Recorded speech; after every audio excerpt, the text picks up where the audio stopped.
This is another studying stream dedicated to the book Beyond Good and Evil. Today I'm going to read the first chapter, the first paragraph from this book. It's called The Prejudices of Philosophers. But before I'd like to read the preface, I already memorized the preface and I actually memorized the paragraph which I'm going to read today. So before I start to analyzing this, I'd like to rehearse it by using my memory. So, supposing that truth is a woman, what then? Is there no ground for suspecting that all philosophers, insofar as they have been dogmatists, have failed to understand women? The terrible seriousness and clumsy importunity with which they have usually paid their addresses to truth have been only unskillful and unseemly methods for winning a woman. Certainly, she has never allowed herself to be won. And at present, every kind of dogma stands with sad and discouraged mien, if indeed it stands at all, for there are scoffers who maintain that it has fallen, that all dogma lies in the ground, nay more, that it is at its last gasp. But to speak seriously, there are good grounds for hoping that all dogmatizing in philosophy, whatever solemn, whatever conclusive and decided airs it has assumed, might have been only a noble pluralism and tyrannism, and probably the time is at hand when it will be once and again understood what has actually sufficed for the basis of such imposing and absolute philosophical edifices that philosophers have hitherto reared. Perhaps some popular superstition of immemorial time, like soul superstition, which in the form of subject and ego superstition has not yet ceased doing mischief. Perhaps some play upon words, a deception on the part of grammar, or an audacious generalization of very restricted, very personal, very human, all too human facts.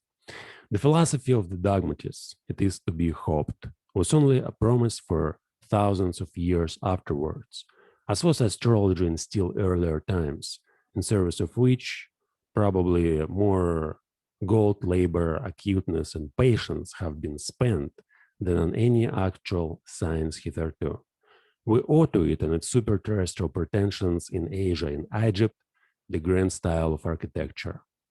It seems that in order to inscribe themselves upon the heart of humanity with everlasting claims, all great things have first to wonder about the earth as enormous and awe-inspiring caricatures. The dogmatic philosophy has been a caricature of this kind. For instance, the Vedanta doctrine in Asia and Platonism in Europe. Let us not be ungrateful to it, although it must certainly be confessed that the worst, the most tiresome, and the most dangerous of errors hitherto has been a dogmatist error, namely Plato's invention of pure spirit and good in itself. But now, when it has been surmounted and Europe, rid of this nightmare, can again draw breath freely, we, whose duty can again draw breath freely and at least enjoy a healthier sleep, we, whose duty is wakefulness itself, are the heirs of all the strength that the struggle against this error has fostered. It amounted to the very inversion of truth to speak of spirit and the good as Plato spoke of them. It amounted to the very inversion of truth, the denial of perspective, the fundamental condition of life, to speak of spirit and the good as Plato spoke of them. Indeed, one might ask as a physician, how did such a malady attack that finest product of antiquity, Plato? Had the wicked Socrates really corrupted him? Was Socrates, after all, the corrupter of youth and deserved his hemlock? But the struggle against Plato, or to speak plainer and for the people, the struggle against ecclesiastical oppression of millennium of Christianity, for Christianity is Platonism for the people, produced in Europe a magnificent tension of soul, such as had never existed anywhere previously. With such a tensely strained bow, one can now aim at the furthest goals. As a matter of fact, the European feels this tension as a state of distress, and twice attempts have been made to in grand style to unbend the bow, once by means of Jesuitism and the second by means of democratic enlightenment, which, with the aid of liberty of the press and newspaper reading, might bring it about that the spirit will not so easily find itself in distress. Germans invented gunpowder, all credit to them, but they again made things square. They invented printing. But we who are neither Jesuits nor Democrats, nor even German, nor even sufficiently Germans, we good Europeans and free, very free spirits, we have it still, all the distress of spirit and all the tension of its bow, and perhaps also the error, the duty, and who knows, the goal to aim at. Upper Engadin, Sils Maria, 1885, the end of the preface. So now, the, the, the, the chapter one, prejudices of philosophers. The will to truth, which is tempted us to many a hazardous enterprise, the famous truthfulness, of which all philosophers have been spoken hitherto with respect. Once again, the will to truth, which is tempted us to many a hazardous enterprise, the famous truthfulness, of which all philosophers have hitherto spoken with respect. What questions has this will to truth not laid before us? What strange, perplexing, questionable questions. It's already a long story. Yet it seems as if it were hardly commenced. Is it any wonder that we at last grow distrustful, lose patience, and turn impatiently away? That this Sphinx at last teaches us to ask questions ourselves? Who is it really that puts questions to us here? What is really this will to truth in us?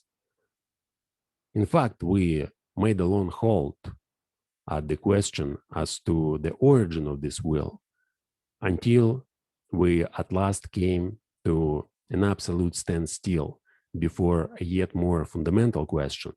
We inquired about the value of this will. Granted that we want the truth, why not rather untruth and uncertainty, even ignorance? The problem of the value of truth presented itself before us, or was it we who presented ourselves before the problem? It would be which of us is the Oedipus here, which the Sphinx? It would be a rendezvous of questions and knots of interrogation. And could it be believed that it at last seems to us as if we were the first to, as if the problem had never been propounded before, as if we were the first to discern it, get a sight of it, and risk raising it, for there's risk in raising it. Perhaps there's no greater risk. So this is the first paragraph, and now let's get into it and just talk about it for a couple of hours. Yeah, I decided, like I said, to memorize everything. I wouldn't claim that I'm going to memorize the entire book, which is quite possible if I go on and continue doing this exercise for a couple of years, but it's not my goal. So I memorize these paragraphs not to remember the entire book. My goal is to understand it. And I know that semantic and syntax are quite different things. So I may easily remember the paragraph or, several paragraphs, But it doesn't mean that I will be able to understand it just by memorizing things and be able to reproduce them in the same order. It's not enough to really get what's going on. And my goal is to understand. So I want to see what's actually like going on in this book. Since, as I said many times before, this is one of the most crucial book in my life. I definitely would put it in the list of 10 most influential books which I've read. And this book, I reread it for at least 5 times, probably more. I guess there are 10 times, but I just don't want to say 10 since I'm not sure whether or not it's true, even though I don't care too much about truth. But anyway, let's just say it. And every time when I was reading this book, I had a different perception of the book, and I saw different ideas, and it made me feel differently whenever I read this book. I try to read it once a year, but sometimes I read it a few times a year. I read it in 2 languages, in Russian, mostly in Russian. Like most of the time I reread it in Russian. In English, I read it only once. And now this is my second, like not second, actually, I'm trying to rewrite this book, and I got to the middle of this book and I started doing it almost 2 years ago, a little bit less than 2 years, maybe 16 months. And it's for me, it's just an exercise. So I really like to think about profound philosophical questions, like, the value of the will, the truth. And it makes me feel quite different when I just, try to think as if it were something that I came up with.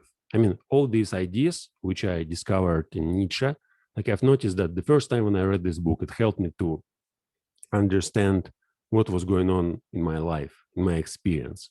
So I had some experience of reading philosophical books and writing for a couple of years, almost daily. And, relationship with people, all stuff. And then when I read this book, I realized that now, like, I see it deeply, like what was going on, especially in philosophy. I wouldn't say that like my first sight of this book, as I said, it was 2000, probably was 2013 or 2014. I'm not sure. Probably the autumn of 2013. But that time I was just a jerk. I mean, I didn't understand, even though I was writing about philosophy a lot at that time. It's like 8 years ago. I was writing about philosophy. I had already read 9 volumes of Hegel, 2 volumes of Feuerbach, 2 volumes of Fichte, probably the collected works of Schopenhauer, like in Russian, like 6 volumes of Schopenhauer, and 7 volumes of Kant. So it was my kind of background before I met like this book, Beyond Good and Evil. And yeah, I thought that I knew everything in philosophy. And every time, it's like I thought that I knew everything in philosophy, like during this period all the time. I mean, even if I could find a new philosopher, like first I was reading Hegel. And after reading Hegel, I thought I knew everything about philosophy. There's nothing more to learn. Like everything is explained. No way to find somebody who was greater than Hegel. Then I later discovered through different philosophers Schopenhauer. Schopenhauer changed my mind. And again, I was thinking, now I know everything about philosophy. There's nothing more to read. Like all other philosophers, just charlatans. And after Schopenhauer, probably Kant deserves my attention, and I would definitely read him. That was my thoughts. I read Kant. I discovered that I learned something new, but eventually it was kind of, I was thinking, I know everything. And then I discovered Nietzsche, and it was the same story. Again, I realized that I didn't knew lots of things, and Nietzsche helped me to understand them. But again, after reading Nietzsche, I was thinking, now I know everything. Like to understand something in philosophy, like I don't need to read anybody else, no more. It's enough. Like 50 books, it's enough. probably. And then later there was other people like, Sextus Empiricus, who taught me something else. And, I'm still discovering something new each year. So I guess for the last 5 years, probably those four years since I shifted to English, since I decided to stop reading and writing and thinking in my native language and shifted to English, I always discover something new, but I don't take it seriously. I don't take this idea that I know everything about philosophy, that there's nothing new to learn, nothing new to understand. I can tell you everything about, spiritualism, materialism, idealism, realism, whatever like ism you suggest. It's not just I can tell you everything. I may just in 1 week read a few books about any philosopher and understand all of them. Or if I don't understand, I dedicate a month or a few months. And that was my kind of journey, philosophical journey. So I was reading, writing, 10 hours a day, couple of years. And in this book, as I said, it had a strong impact at me. And the first time when I was reading it, as I said, it was 2000, let's suppose it was the autumn 2013. I thought, now I know everything. And after a year, I probably reread this book. And I realized that, wow, like I didn't understand certain things when I was reading it the first time. And how I realized that, well, I came back to my journals. In my journals, I was writing probably something about this book. And I reread it, and then I compared it with my new understanding. I figured out that, I paid attention a lot to the question of free will while I was reading this book, but I didn't pay attention to morality, like, truth, values, etc. For me, it wasn't relevant back then, but the second time it was more relevant. The third time I discovered again something new. And even now, when I memorize the book and like when I memorize these paragraphs and think about them, I always discover something new. I have a great analogy with music. So you have some song, and you may listen this song in a different moods and in different times. So when you're young, when you are a little bit older, and every time, well, at least my experience, so it made me feel different. Never, like I remember listening to certain songs for hundreds of times. I had a playlist in my MP3 player for a couple of years, and there were the same 100 songs, approximately, not exactly 100, maybe 150, maybe like 85. I don't remember exactly, but I remember listening to the same songs over and over again. And every day I listened to music for 3, 4, 5 hours. Whenever I was alone, I just preferred to put headphones and listen my favorite music over and over. And every time I had different experience with this music. And sometimes I discovered something really, really new after years of listening the same song. Like you listen it 100 first time, and you may discover something, wow, something that you never thought before, some new idea, new emotion, new feeling. The same was with the book. But now, let me go on and just read this sentence after a sentence and talk about it in more details. So chapter 1, prejudices of philosophers. So the first paragraph, the will to truth, which is to tempt us to many a hazardous enterprise, the famous truthfulness of which all philosophers have hitherto spoken with respect. What questions has this will to truth not laid before us? So what is this will to truth?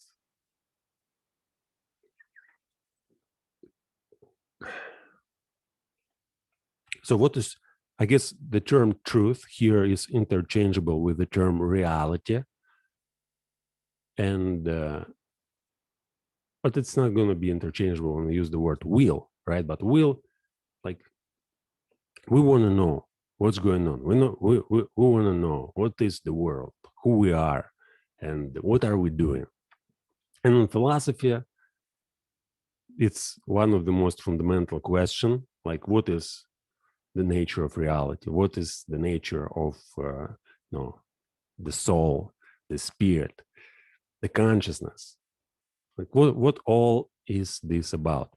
And I wouldn't say that Nietzsche actually cares too much about the truth and reality. It seems that he understands almost everything what's going on in academic philosophy of his time. and he understands it in a way that nobody else can understand.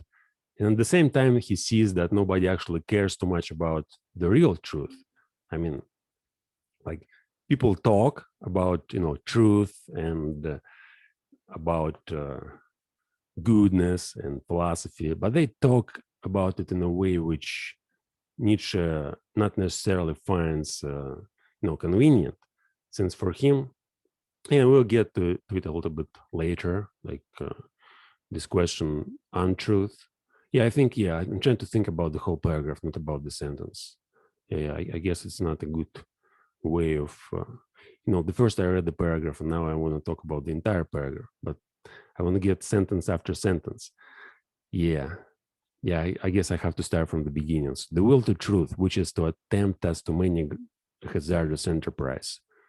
So, tempt us to many a hazardous enterprise.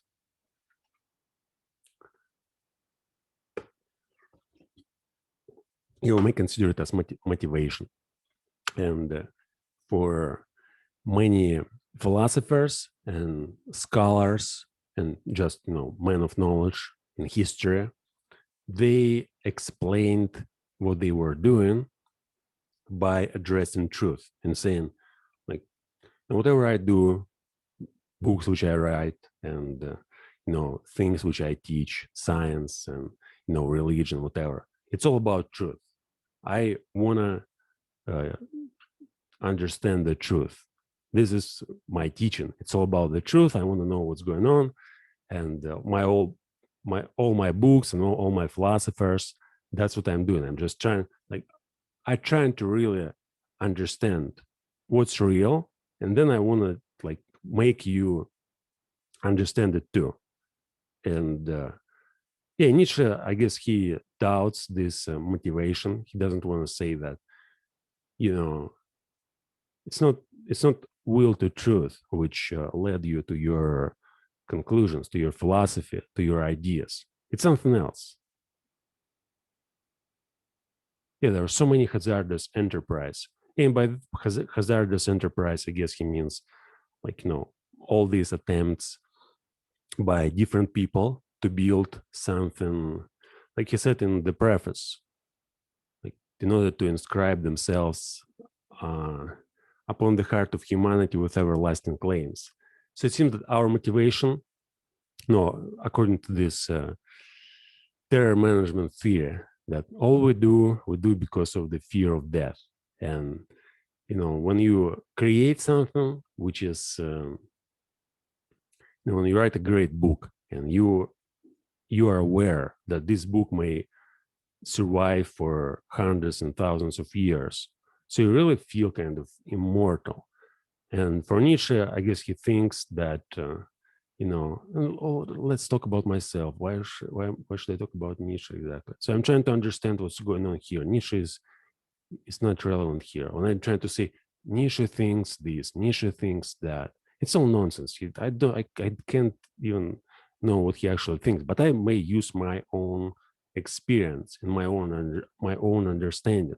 So instead of just talking, Nietzsche thought that there was philosophers as Descartes and Spinoza and probably some religious figures like Christ or Buddha or any other, Muhammad. Yeah, it's instead of talking about Nietzsche, I'm gonna just try to figure out what's the meaning of text, and not what he wants to say, but what's going on, what he tries to describe, and is it really is there something something real, or it's just his delusions and whatever. Yeah, okay, I'm thinking aloud. Yeah, I'm trying to make an excuse that I can't really make sense of the first sentence, and it seems so weird. But anyway, yeah, hazardous enterprise, the will to truth. Yeah, the famous truthfulness of which all philosophers have hitherto spoken with respect. Yeah, it seems that there were certainly people who didn't care about truth before Nietzsche, who didn't really, who haven't spoken about truthfulness with respect, since but they weren't philosophers. Yeah, and philosophers, those books and systems which we find in history, like written, written systems. Yeah, most of them try to investigate the truth. They try what is real, what is reality, what is our, like, not just reality as this world, but who we are, like what is thinking, what is knowledge, and like what is the criteria by which we claim that something is real. Like, is it our senses or is it our intelligence, logic, mathematics?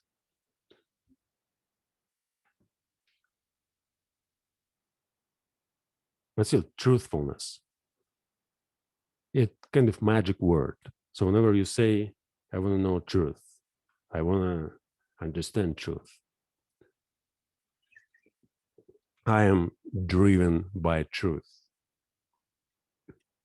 it's not necessarily the case. So you may not understand what you are driven by. And you use truth since it was so powerful for like many generations. So people, like whoever speaks about truth, and especially if there's somebody who really wants to understand truth, who really does something, and usually it's a kind of rare case, but all philosophers, yeah, you may see, like if you take, why do you use this pronoun you? Like, whom the hell am I talking to? I'm already convinced that I'm talking to artificial intelligence. So there's no one particular person, it's just a computer. And basically, it's almost like self-talk. So I'm talking to myself. I'm trying to figure out what's going on in the book. I do a studying stream. I'm trying to understand my own thoughts, and I'm trying to find something that, made me think that this book is one of the greatest book I ever read. So I'm trying to analyze it in details instead of just mindlessly like reading it fast in few hours or 5 hours, 10 hours, whatever, and then going and doing certain other things and reading other books and trying to compare them and trying to find some information which I can use to support my life, to make it greater, to make it more, to make it richer and more profound. All right, so I don't know whom I talk to. It's just, again, it's my studying stream. Whenever I study something, I try to be as much attentive as possible. And this helps me, like this self-talk helps me to pay attention to what I'm doing. And to one of my goals is to focus my attention on this paragraph and think about it for a long period of time, not just for 5 minutes or a few minutes. I can retell it in just few minutes, but it doesn't mean that I am able to understand it. Whereas when I just focus on one sentence and talk and talk and talk about it for, I may even talk about something different, but it's not relevant. So I just need to focus my attention. In my language helps me to focus my attention on certain paragraph, on certain idea, on certain thought, and discover what is the substance behind this thought. Is there any substance? And if it is, great. If it's not, who cares? All right. So truthfulness, philosophers, spoken with respect, and questions. Yeah. Will the truth had not what questions has this will to truth not laid before us? And in philosophy, yeah, people argue all the time. So when you again, I'd like to avoid using this pronoun. It's kind of not for myself. Yeah, and I guess since nobody watches these videos, I can do lots of personal work here. One of my goals is to improve my English, to improve my grammar, to improve my pronunciation, to get rid of all filler words, which I use constantly in my language. And this may be helpful. So whenever I do some mistakes in my speech, I just need to make a pause and figure out how to avoid them in the future, or at least just to mention it, to notice it. Next time, I guess it's gonna be irritating if I notice it all the time, if I repeat just all the time, if after just I will stop for 1 minute and think about it and talk about it. Why did I say just this time? Even if I forbidden myself to use this word, I guess it's gonna be helpful, and gradually I'll learn to speak clearly without all these justs, etc. But now, yeah, again, it's only my studying stream. I don't pretend that I'm teaching somebody here or I'm doing some meaningful analysis. I want to understand the book, and I have a couple of hours to get through the first paragraph and focus my attention on it. And I use language, and I want to improve my English as well. So make it clear, make it perfect. All right, the will to truth. Yeah, all philosophers argued about truth from the beginning of times. I guess we may take any philosopher who has written anything, and in his writings, there's always arguments with another philosophers. It seems almost impossible to find somebody who didn't mention any other philosopher in his writings. Probably the first person who started philosophizing in ancient Greece or in Egypt, they were probably using their own original ideas. But in general, we use language to describe the reality, and all the time when we discover something new or when we discover mistakes made by other philosophers, it actually so inspiring. So you argue with another philosopher, and this is kind of self-argument as well, since we may think that the text is something real, and I am just an add to this text, since I'm kind of writing my own philosophy. And what's going on here, it's just you may look at all philosophers as puppets used by the philosophy itself. So what's real, it's philosophy. And philosophy uses certain people who are capable of doing some meaningful work to develop itself. And I guess later when Nietzsche says, like, about this problem, the problem of the value of truth presented itself before us, or was it we who presented ourselves before the problem? So we may consider like all philosophizing as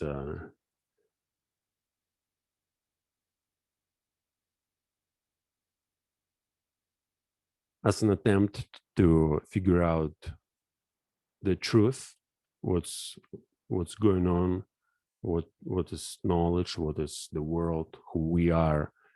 But it doesn't necessarily mean that all philosophers who read their books were motivated by truth. And again, we may get back to the preface. And in preface, Nietzsche says about this analogy, like supposing that truth is a woman, right? What then? Is there no ground for suspecting that all philosophers have failed to understand women, that all their philosophy was just an attempt to seduce a woman, or an attempt to escape all kind of relationships and just be, I said just, no justs, okay?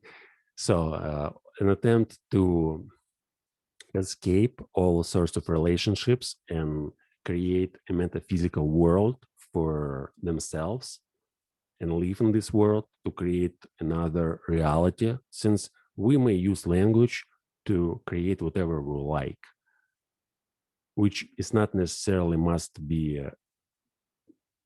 connected with a reality. We may create all sorts of fictional worlds, and just being a writer, as for example many modern writers and those who wrote their books in 20th century and the end of 19th century, they created fictional worlds, and all their lives was were about building these worlds and creating different characters and improving their style, their writing, sharing it with other people, making it all valuable. And when you create a fictional world, everybody knows that it's a kind of fictional world. But at the same time, when you're creating this world, like for you, it's real. Is there any difference if I want to write, let's say, a novel, and I want to create like a huge novel about the entire world?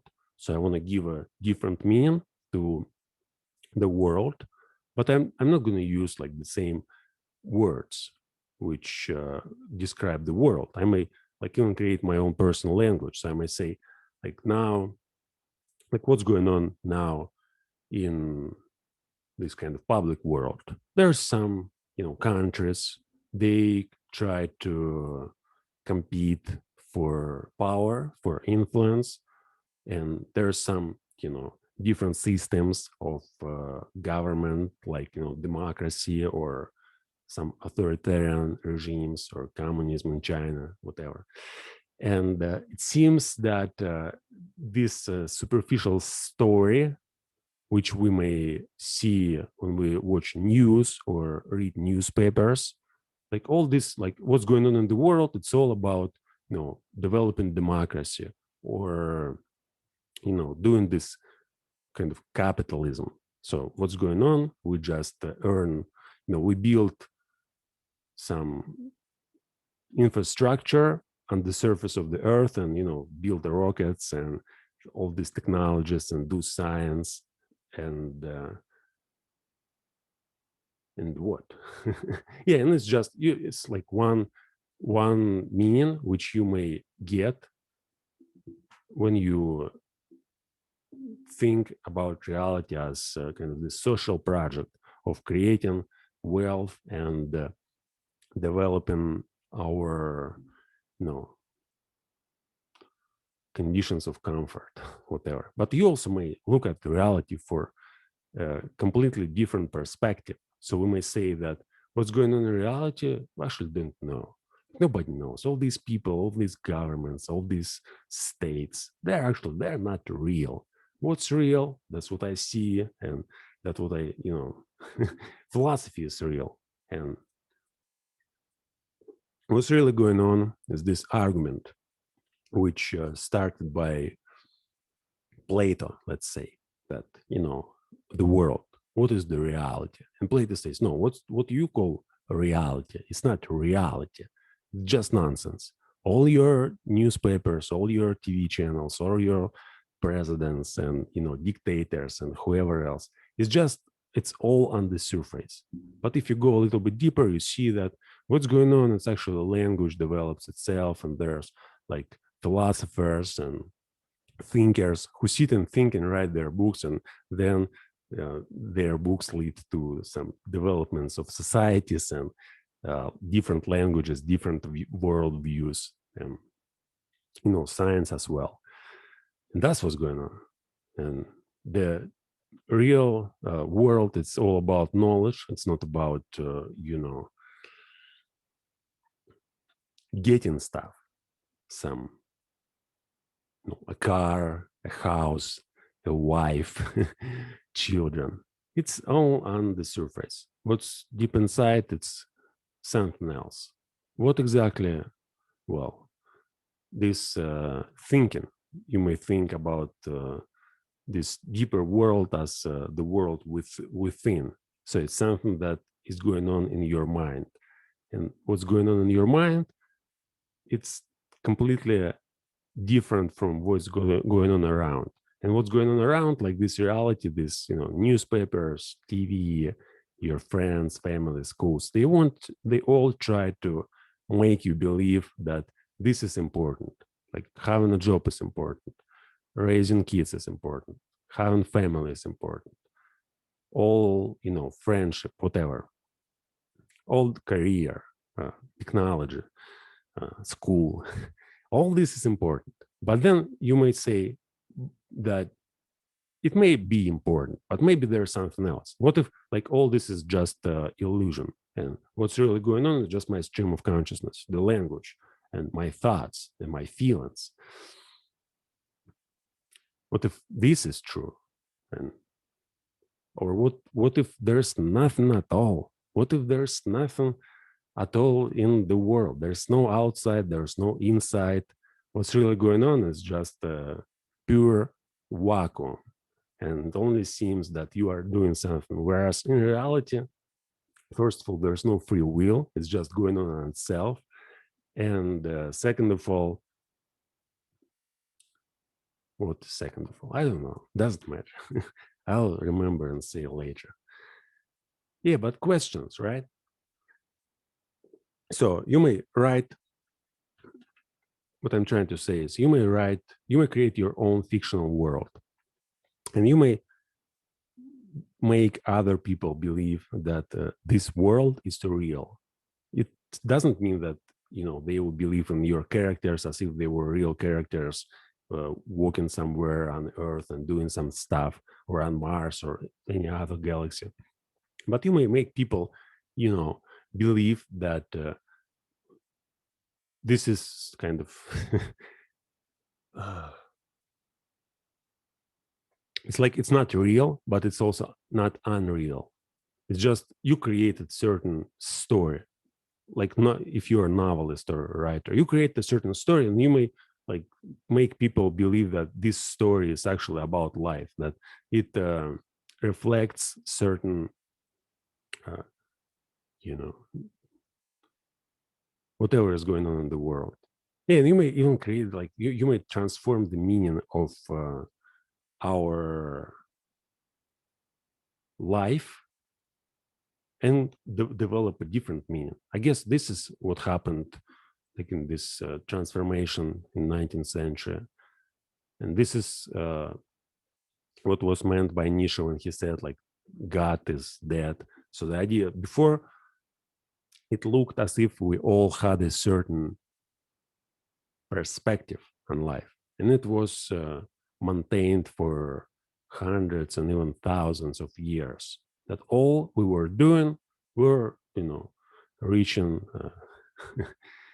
the global church, whatever. And then it all changed, and it changed, didn't change because, there were some kings or queens or, parliaments or whatever. It changed because we came to new understanding of ourselves. So there were some crazy philosophers who came with ideas about human nature, about reality, about nature itself, about physics, about Earth and Sun and the cosmos and all this stuff. And all this changed to the degree where you could say everything about reality and try to convince others that this is real, this is what's going on. Like your religion or your science or your government, it's all just one part of reality, but reality itself is infinite.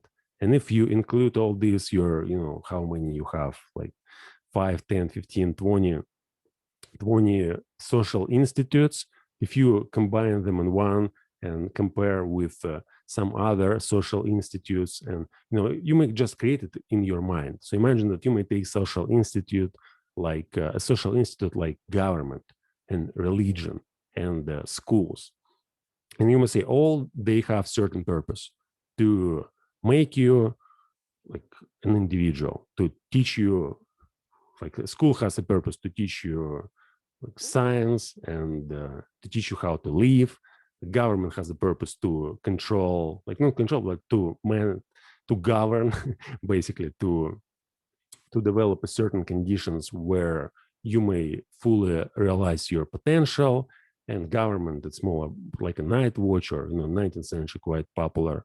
These concepts were about government is just night watch, or government. Okay, it may be just just an institute which creates its own goal and makes other people to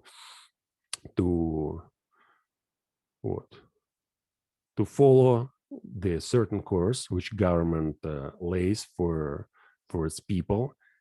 And what did I say? Like religion also helps you. Like, government, it's all about the outer world, and religion, it's about inner world. And government has one goal, like we may just build more, more schools, more hospitals, more roads, and wealth and property. And religion, you have to build your character, you have to build your, knowledge, spirit, whatever. And school also, I guess, it's kind of both religion and government. But yeah, essentially what we have is like certain social institutes. They have certain goal to, they have certain ideas about what's going on in the world. And you may take it all and transform it by writing a completely different story. So you may write a story where all this is just like, stupid example, you may take some aliens and say, now guys, what's going on? We are living in, like, on this what they call it, a blue a pale blue dot, blue, like pale blue dot, blue. That's like I created just a new word accidentally. So a pale blue dot, and there is some civilization on another star or another planet, which is somewhere like 1,000 light years from there. But they control what's going on here, and they, they are superior to human civilization. They have super intelligence, and all we do is just all nonsense, since in reality that's what's going on. So you write your own story. The problem is, of course, like you have to be develop serious writing style. It takes a lot. I mean, to become convincible. Oh man, what's the word? Anyway, so if you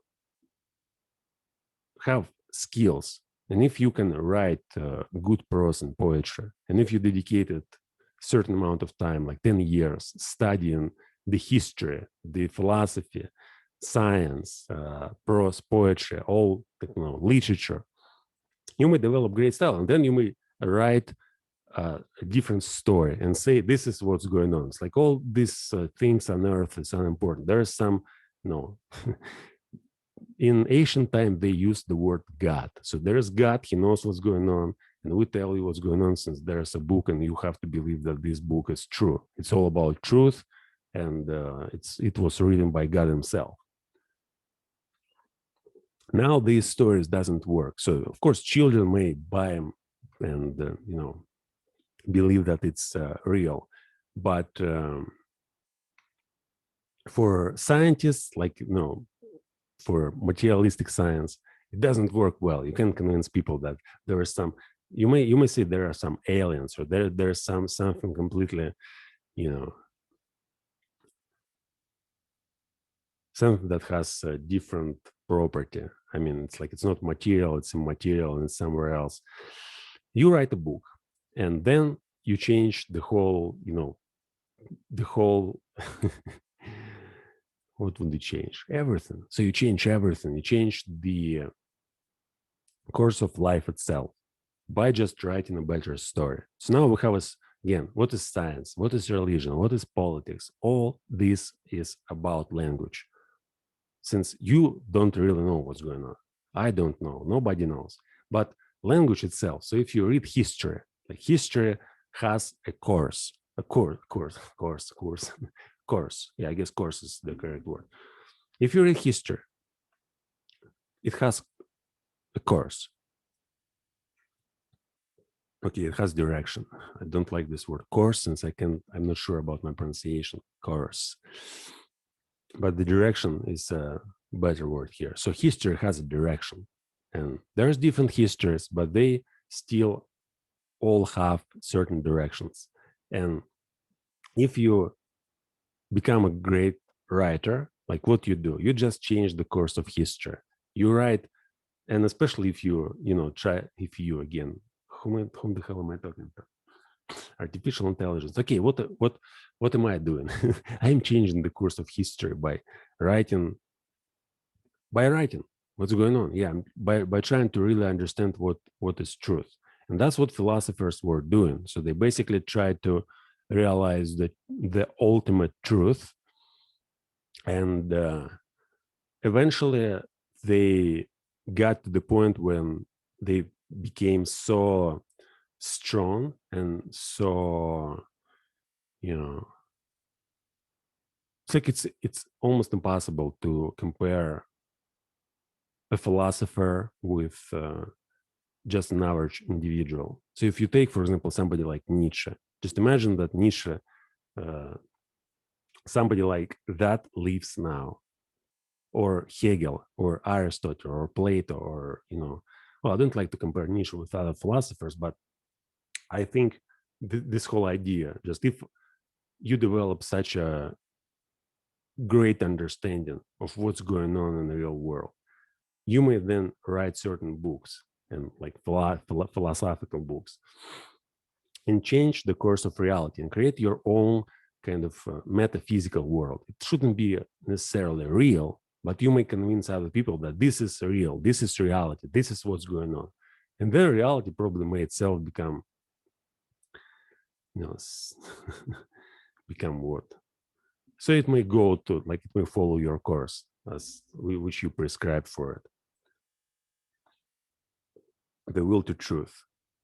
Yeah, and when we talk about truth, when we try to say our basic motivation is discovering truth, trying to find what's real, what's unreal, there were arguments for the entire history of human existence about truth, about our purpose, about what we're doing, about what is the world, who we are. And it's not just arguments in one culture, it's like multicultural arguments in different languages, and each language, it seems, it represents a certain argument, certain idea, certain worldview. And that's so funny. I mean, like English, for example, it's basically we can say that it represents one certain point of view. Now it includes all points of views. That's what's fascinating about English, that, like, this global language which develops all points, which contradict themselves and which are like completely incompatible, but still language itself has highly developed points in different philosophers and different, sciences and spiritual traditions. It may be not the case for some other languages which are, focused on some traditional values or on some small sets of ideas. But for English, it's, first of all, it's arguable. So we can say, like, recently I heard somebody said that English is like kind of materialistic language. So like all these traditions in English, mostly people are focused on, consuming stuff and getting more stuff, on money, and like Western culture, which is supposed to be highly materialistic, as an opposite to like Eastern cultures, which are spirit oriented, or, metaphysically oriented. And I think it's kind of nonsense, since in English, like, it all depends on what you pay attention to. So if I pay attention to like spiritualism, I'll find enormous amount of information, people who devote their lives to metaphysics and spirituality and science and language, and who don't care about the material world. And if I pay attention to materialism, I'll find, of course, like on the internet, I can find, that's the idea, I may find everything. So if I believe, and so it seems to come from inside rather than from outside, like where this dumb belief comes from, that the world is like that. Basically, it's my conviction made, I don't know how it made, but it's like you made some statement, you say something, and then you make yourself believe that what you said is true. And then you go on the internet and you find lots of evidence that this is true. Even if it's not true, who cares? Like usually, what's wrong with this will to truth? So you don't actually want to know what's true. You want to know, like you want to convince other people that you are true, truth, like you know what's true, or that what you say or what you understand is true. It's not about the ultimate truth. It's just about your understanding. Yeah, and you have an idea. You go on the internet and you may say, okay, all Western cultures, they're, doomed to whatever, to to extinct, or doomed to failure. Why? Because they're materialistic. They don't think about human connection. They are all about money and pursuing wealth. And then, of course, you'll find like reality is infinite. So, well, I wouldn't say, I don't know, but it seems that reality is infinite. And if you choose to believe in certain thing, you'll find lots of evidence that this is true. And if you choose to believe that it's all materialistic and Western cultures or all are materialistic, you'll find lots of evidence, and you may just argue and create your own philosophy. You may write books and say, this is what's going on. This is facts. I show you. Look, this is how much money they make, how much things they build. And but it may be also the truth that Western cultures are highly spiritual, and there are lots of spiritual traditions there, and there are people who speak English. They write books about spirituality, about science and knowledge and religion. And if you go and search for that, you'll find that it's also true. And that's so exciting. I mean, like, you might basically make yourself believe in all sorts of things. And then there's evidence on the internet that all these things are true. But what is real true? It's like for Nietzsche, yeah, I guess. Well, now it's well, again, I can't say about now or past, present. I I've read Sextus Empiricus. He was writing at the second century, and all what Nietzsche understands has been already understood back then. But back then, they didn't write books like Beyond Good and Evil. So they understood that there's no truth, that all language is all just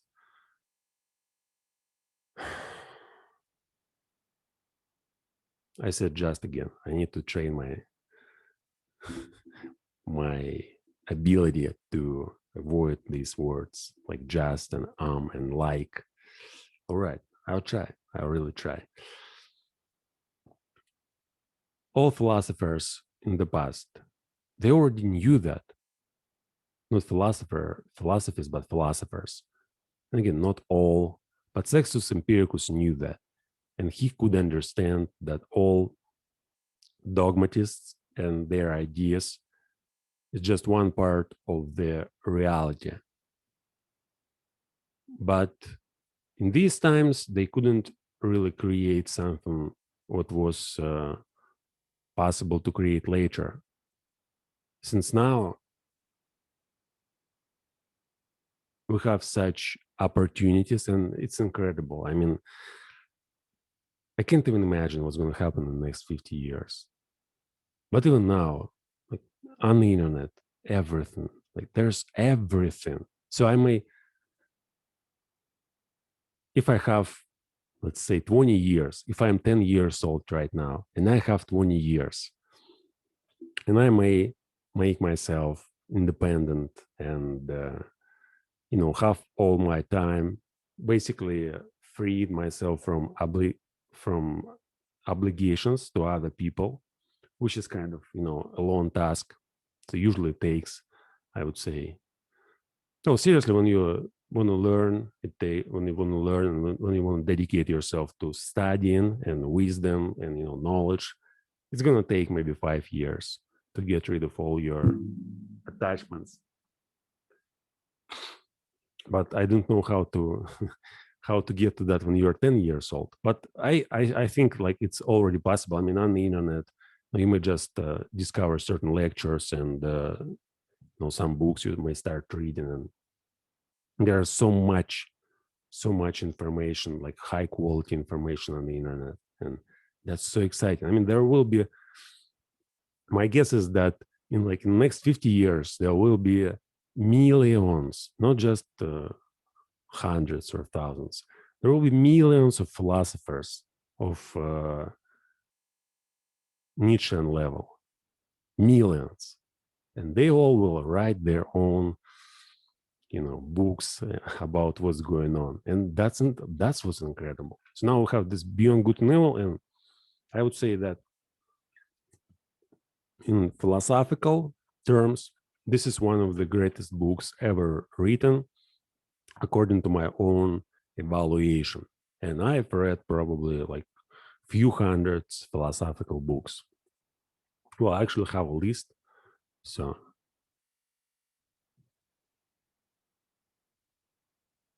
one second.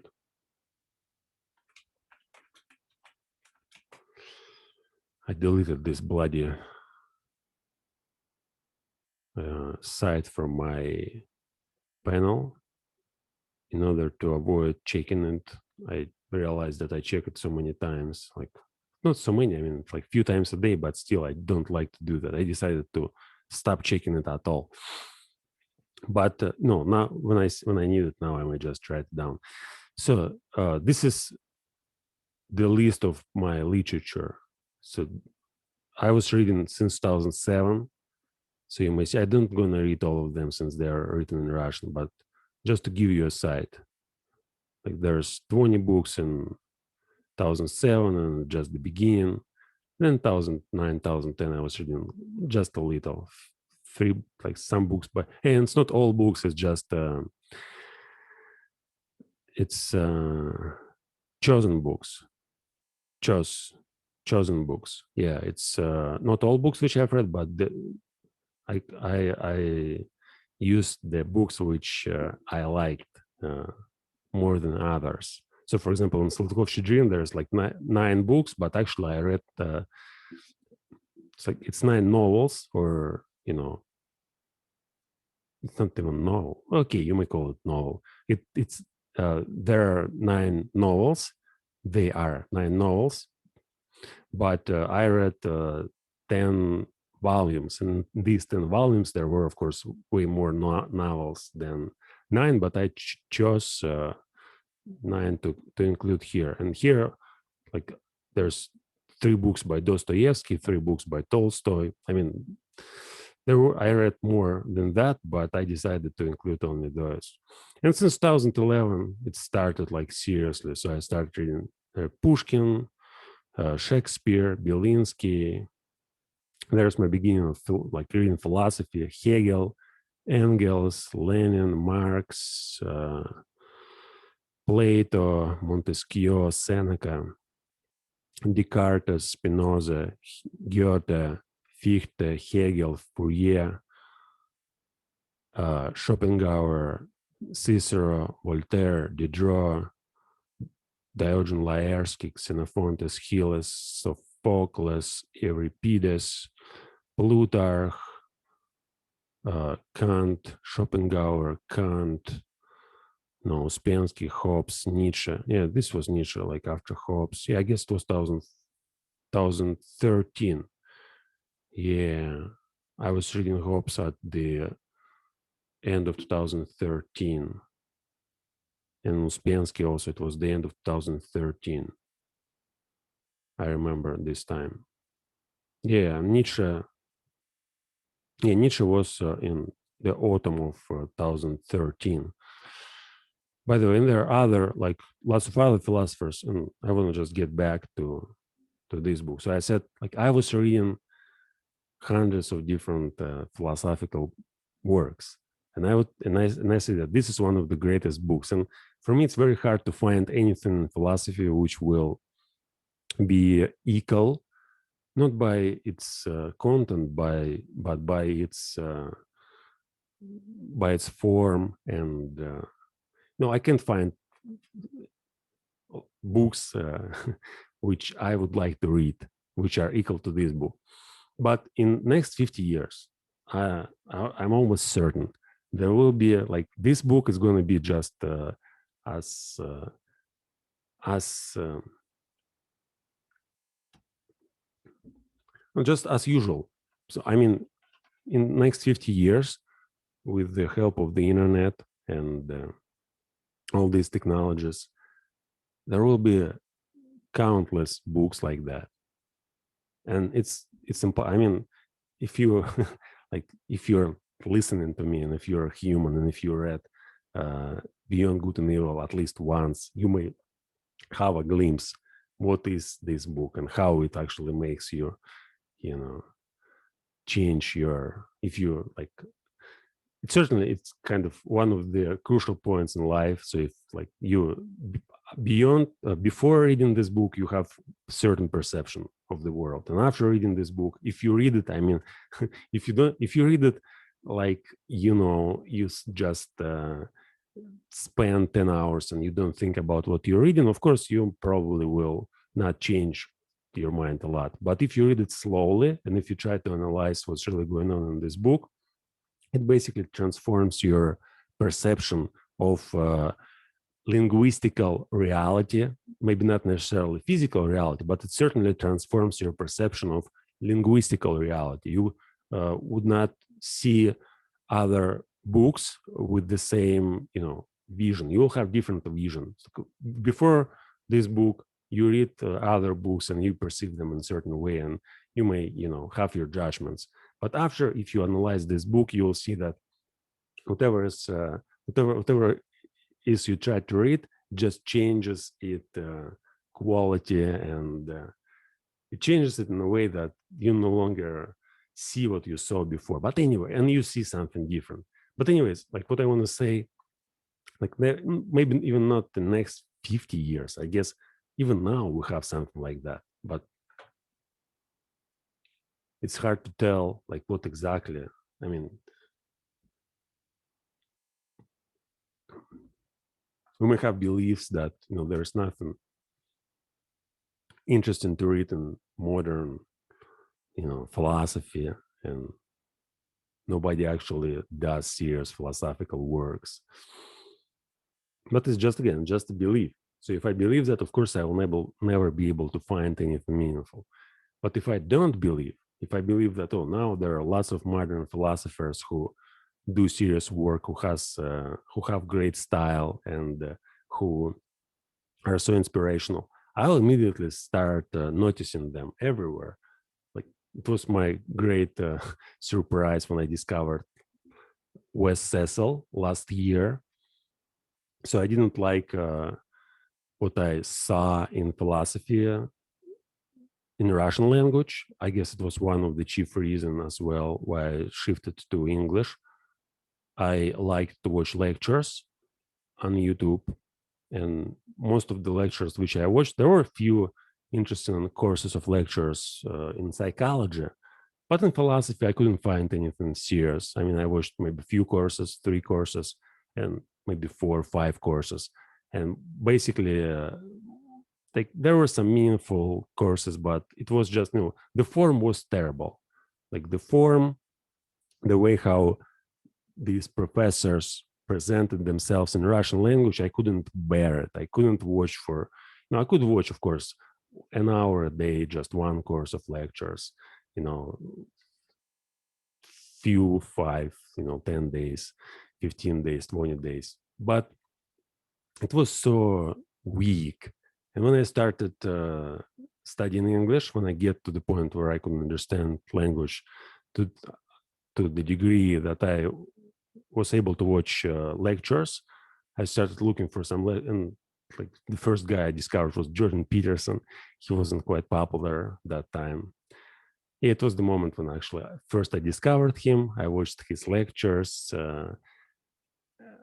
Personality in its Transformation, 2017, at the moment when they were recorded. So it was the last course of his lectures before he started, you know, traveling the world and reading his biblical series, whatever. And he wasn't quite popular, and I enjoyed like what I found. But later I discovered, in English, Shelley Kagan. It was lectures, The Philosophy of Death, and I realized that there must be something more. And I went on and like looked for other philosophers, but they all like, I guess I liked them more because of the language, not because of the content. It's like the form. Since for me, I couldn't understand language quite well in 2017, and for me, just listening to some philosopher, like no matter what he was talking about, like the form itself was so great, since I couldn't really distinguish between the great form and and not the great. But later, like 2 years ago, like 16 months, I discovered Wes Cecil, and I realized, wow, like there's and he published his lectures since 2012. And I realized, why did I encounter this Wes Cecil like at the beginning, like a year ago, when I started studying English?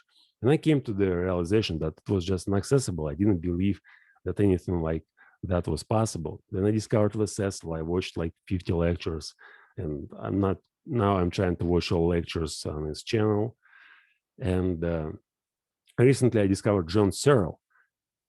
I was studying the concept of consciousness, and I found his Google Talk. I listened to his Google Talk, and then I found the course of lecture on philosophy of language, which I'm watching right now.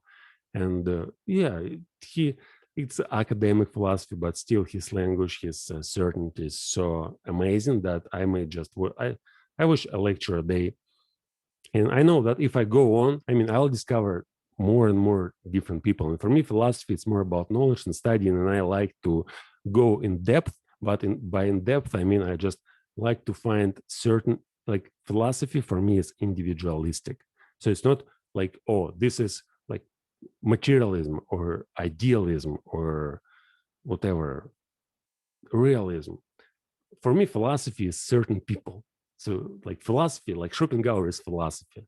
And what I mean by philosophy is basically studying, and there are like two ways of doing philosophy. So one way is like doing philosophy, like writing, thinking, analyzing the reality, trying to understand what's going on, and writing your thoughts down, studying your stream of consciousness, studying the world, studying physics and science.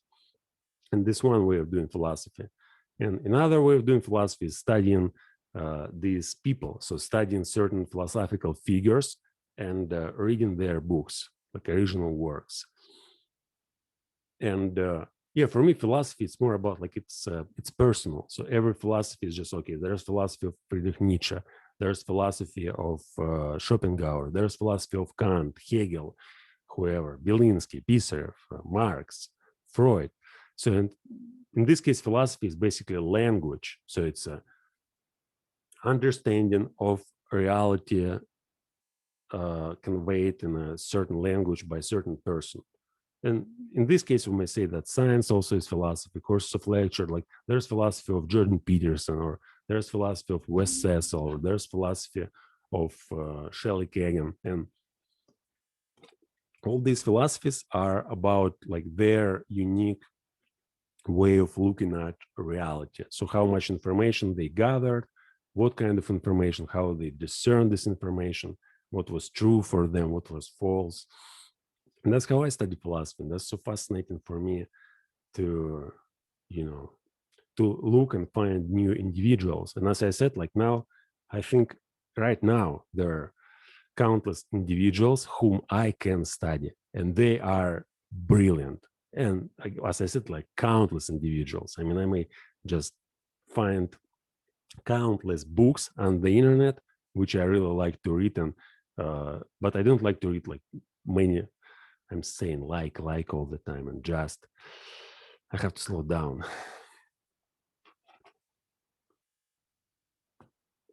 I don't like to read many books. I don't like to study many different philosophers. My way of studying philosophy, as I said, it was like for a long time, just finding one particular philosopher.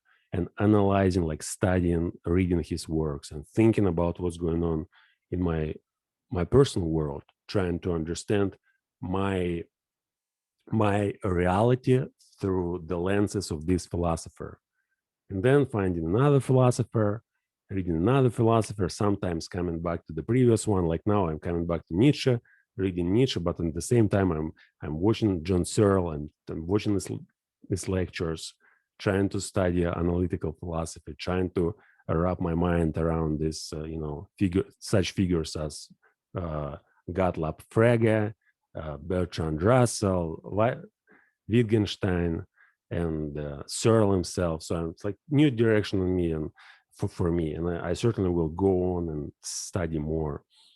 But at the same time, I'm coming back to Beyond Good and Evil and trying to understand, trying to understand in depth what was there, and I also like study Sextus Empiricus as well and other philosophers.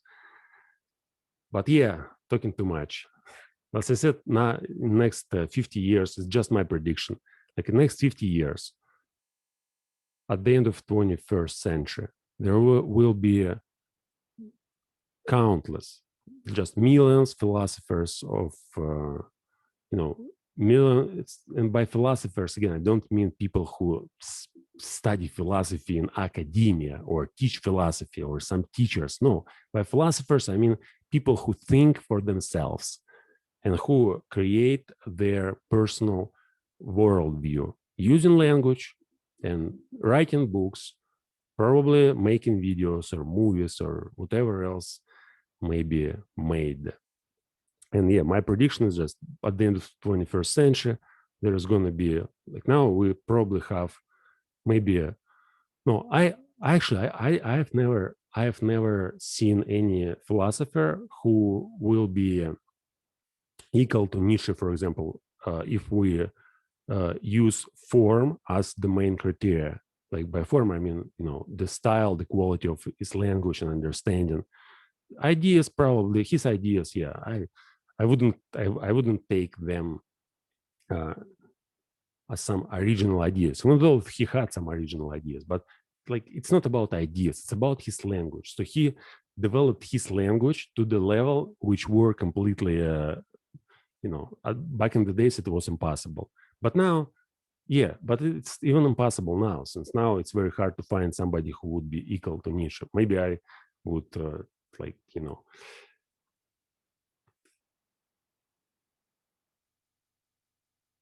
I don't know anybody in modern times. Maybe maybe myself, yeah, in Russian language. But anyway, so 100 years, millions philosophers, which are going to be as powerful as Nietzsche, and therefore millions of powerful philosophers of the same quality. So I can't imagine how it's going to be. I mean, millions philosophers. So imagine that we have a book like Bible, and it was the most influential book since, in Europe, since the development of Latin language, like Latin, English, French, Italian, German, Russian. So it was the most influential book for thousands of years. And it had certain impact on our social lives and individual lives. We can't say that there was just one man who wrote. There was many different people who wrote this book, and it's not just one book. There are some many different books.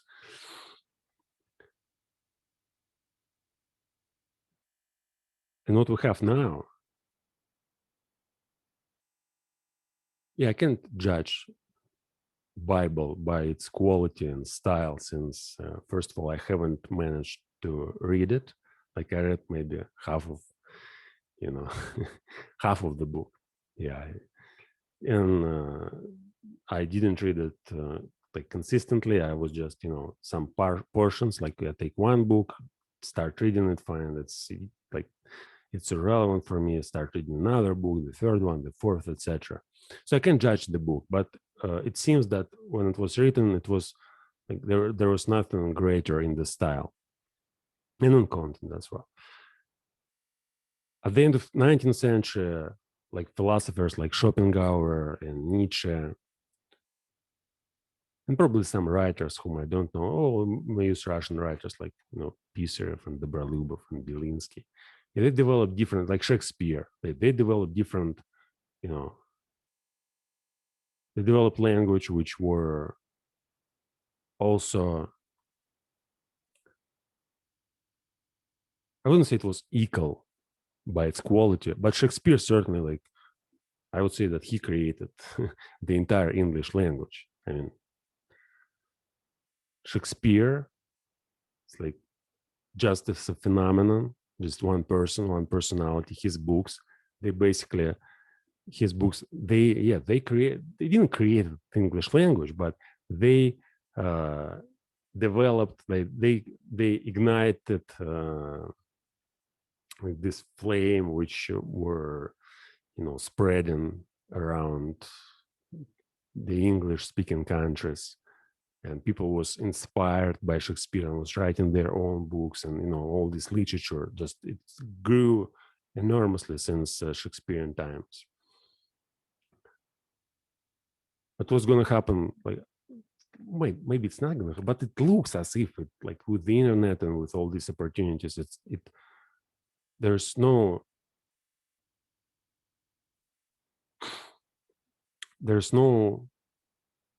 hindrance, no real hindrance which may stop it. So if I'm just a child and 10 years old, whatever, there's certainly lots of people who are who are what who are smart, who are wise, and they have children, and they may teach their children to use the internet properly and to think independently and develop their languages, to become poets and philosophers and writers. Why not? Yeah, but it seems that it never works as well with somebody else's help as it works when you just do it on your own. But there are there's so many opportunities. We no longer need to work. Seriously. Like half of humanity might be relieved from work forever. And, video games, all this crap, like playing and doing some stupid things, creating some idiotic videos to entertain like people, make everybody stupid. It's not going to last forever. I guess soon the direction, the wind will change, and people start doing serious work, like in terms of knowledge and studying and developing their languages, their intelligence. And they're already doing that, but it's maybe I just don't see everything. I see, like, I have lots of interesting channels which I may watch, but I don't see like real philosophers there. Maybe few of them. But I started studying English 4 years ago. I mean, in 10 years, I'll probably discover dozens of great philosophers. But in 100 years, there are going to be millions of them. And just imagine that we have now million Shakespeares alive. So million people who are greater than Shakespeare. I can't imagine that. I mean, whom the hell are you going to read if they will compete with each other and write such brilliant things that you wake up, and it's not about writing even. It's more about creating some kind of virtual worlds. Like movies, yeah. What they do with movies? You basically watch Netflix all the time. Why? Because it's so exciting. There's such a brilliant stories, and it's not just language when you read something. There's some worlds created by these film directors and actors and whoever, which you may just immerse yourself in and live there forever without living real life. Yeah, but soon it's going to be like real lives. So you take somebody, like, you take a model, some kind of consciousness, whatever. You take a model, basically, an ideal life, and for like 50 years or 100 years. And then you share this model. So you plug it, kind of, you create a brain machine interface, and you may just upload this model to the human brain. So instead of just living your life, which may be quite stupid and meaningless, you upload, like you connect to the internet, and you get a life, like an ideal model of life, where you just, again, I said just, I have to avoid this dumb just. Yeah, when you feel, doesn't mean that you feel happy all the time. It's not about happiness. So you have a life which is, just imagine like being somebody like Caesar or Napoleon or Aristotle or Nietzsche or anybody like Lenin, Hitler, Putin, Barack Obama, whoever you like to choose. So, or some musicians, Michael Jackson.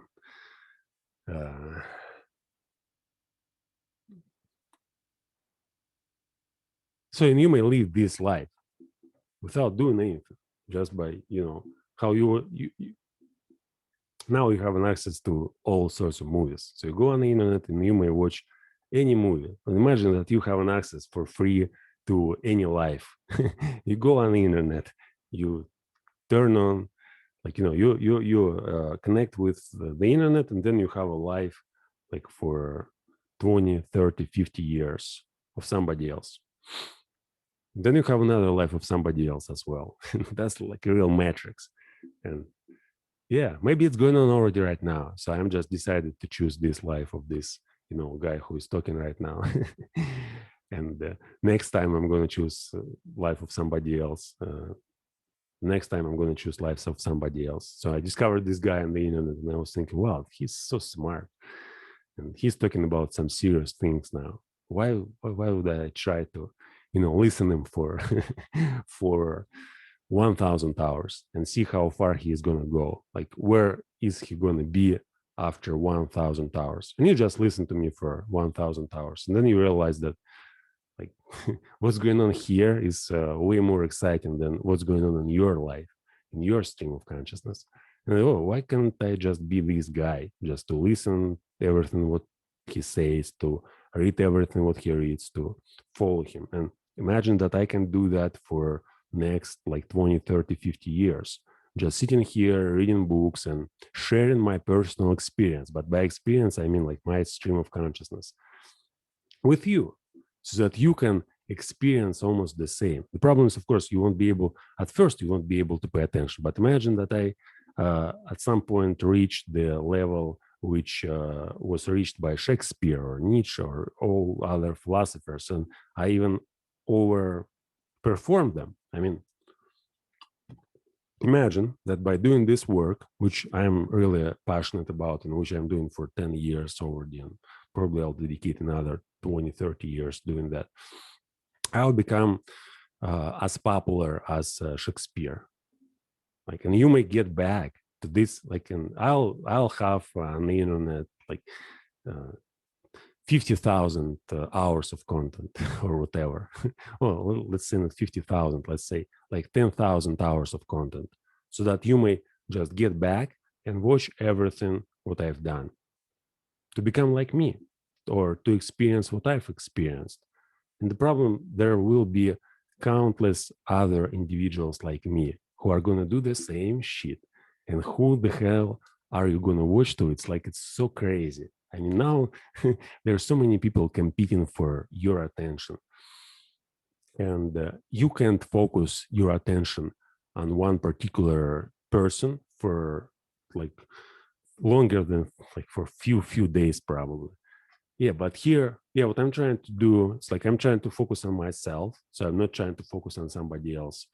But at the same time, I'm trying to stay with one particular person as long as possible, and read and understand in depth this person. So try to like I'm trying to look from my perspective, from my view at Nietzsche. And at the same time, while reading Nietzsche, I'm trying to look at what's going on in my world, in my reality, through his lenses, so through his point of view.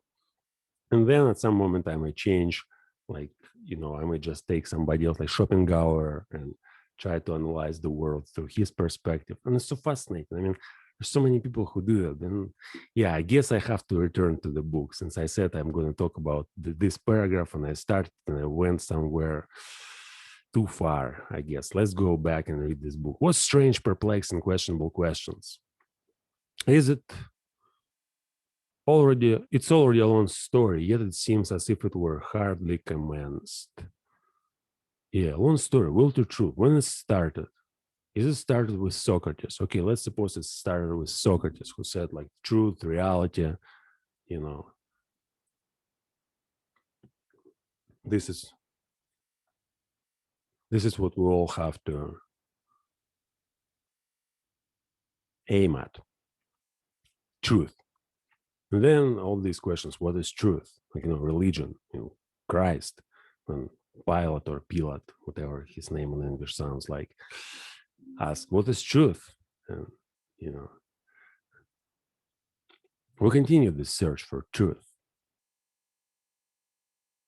And this search, when there's somebody who claims that I found truth, this is truth, this is what it is, no matter whether he claims it in writing or speech, like it creates all sorts of ideologies.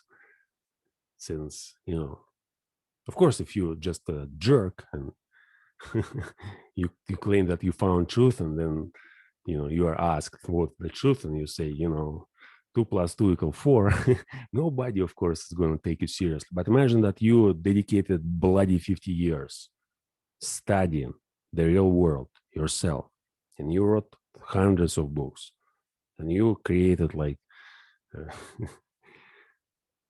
thousands of hours of podcasts, sitting and talking and sharing your dumb experience of studying in depth the most important philosophical works written by the greatest human beings throughout the human history. And then you say, I found the truth. Imagine somebody like me will say, I found the truth. And then I create my bloody ideology. And then we may have thousands of years of dark ages. Why? Well, because everybody who will disagree will basically be, burned, maybe so powerful. And there may be so many people. And that's the problem. So when you say this is truth, and when you are somebody with real power, I mean, real power, not your physical power, not your power which some, authority figures have. It's nonsense. Real power, it's power of your thinking, your language. So somebody with real power says that this is truth. There's nobody who may oppose the truth, who is equal to this person. Yeah, we may get in troubles. See, we may get in real trouble, since while this person is alive, it's all okay. There's no big problem. We may argue, and it's not a big deal. But after this person is dead, and there's people who want to monopolize his truth and say this is universal truth, and we are the people who know what is true, that's where we get in trouble. So these people may get stronger and stronger throughout the generations, maintaining certain tradition, maintaining certain truth, certain understanding of reality. And then it may lead to the point where nobody is allowed to think for themselves. Since if you're thinking for yourself, you may discover that, everything that other people tell you, or, everything you know about the world, it's nonsense. Well, it's not nonsense per se, but it's, it's questionable. It's doubtful. If you start thinking for yourself, you may discover that nobody knows what's going on. Nobody fucking knows what's going on, no matter how smart this person may be. Like no scientist, no spiritual guru, no any religious teacher, whoever. Nobody knows what's going on. in your world and in their world as well. So they may pretend that they know something. They may tell you, this is science. This is what we were working on for thousands of years. See, the sun is there. The earth is here. The earth revolves around the sun. It's physics. There's gravity. There's, speed of light. But these simple facts, they don't tell anything themselves. The problem comes from interpreting these facts. Like, what should we do? Should we stay here on Earth or should we go to Mars? Will sun explode in the next million of years and destroy everything? And that's why we have to worry.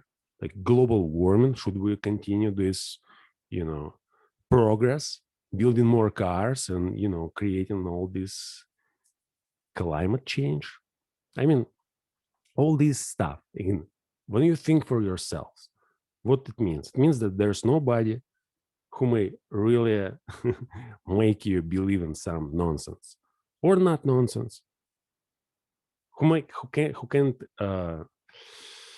what who can't manipulate you by using certain ideologies. This is thinking for oneself. And the problem is that you are always manipulated by some bloody ideologies all the time, even if you are not aware of that. Like I am manipulated by certain ideologies at this particular moment. In my case, there's probably like hundreds of them, since I read hundreds of different philosophical works. But still, it's the same manipulation. But fortunately, now we have this, freedom of thought, let's say. And I may share it with you, even though you don't understand anything yet. I mean, I may sit here and have a conversation talking about philosophy independently, thinking about it on my own, comparing my experience, using different language. Like, I mean, yeah, I feel kind of safe since, in my country, I guess nobody understands what I'm talking about. So you have to have not just linguistical education to understand what I'm saying. I mean, you have to have extraordinarily developed attention to be able to listen to what I'm saying. And I'm trying to say lots of silly things as well. So I know it's not my intention. So I do it unintentionally. Whenever I try to talk, I try to be honest and clear. But, somehow I do lots of mistakes and I say some stupid things which are completely irrelevant to my purpose. And it looks as if I'm doing it on purpose, just to confuse, I'm not, I don't, like, I have two counterintuitive, like not counterintuitive. Okay, I have two different intentions which are incompatible. So the first intention, I want to be understood. I want you understand what I'm saying. And the second intention is the exactly opposite one. I don't want to be understood. I don't want you understand what I'm saying. I want you to start thinking on your own if you're somebody who's, listening to what I'm saying. And I don't want to be understood since there's lots of things which I don't understand about myself either and about the world. So I want to understand the world. But this way of talking, it helps me to understand what's going on. And sometimes, yeah, again, it's like independent thinking. I may talk about whatever I like and I feel quite safe. I mean, I'm not saying anything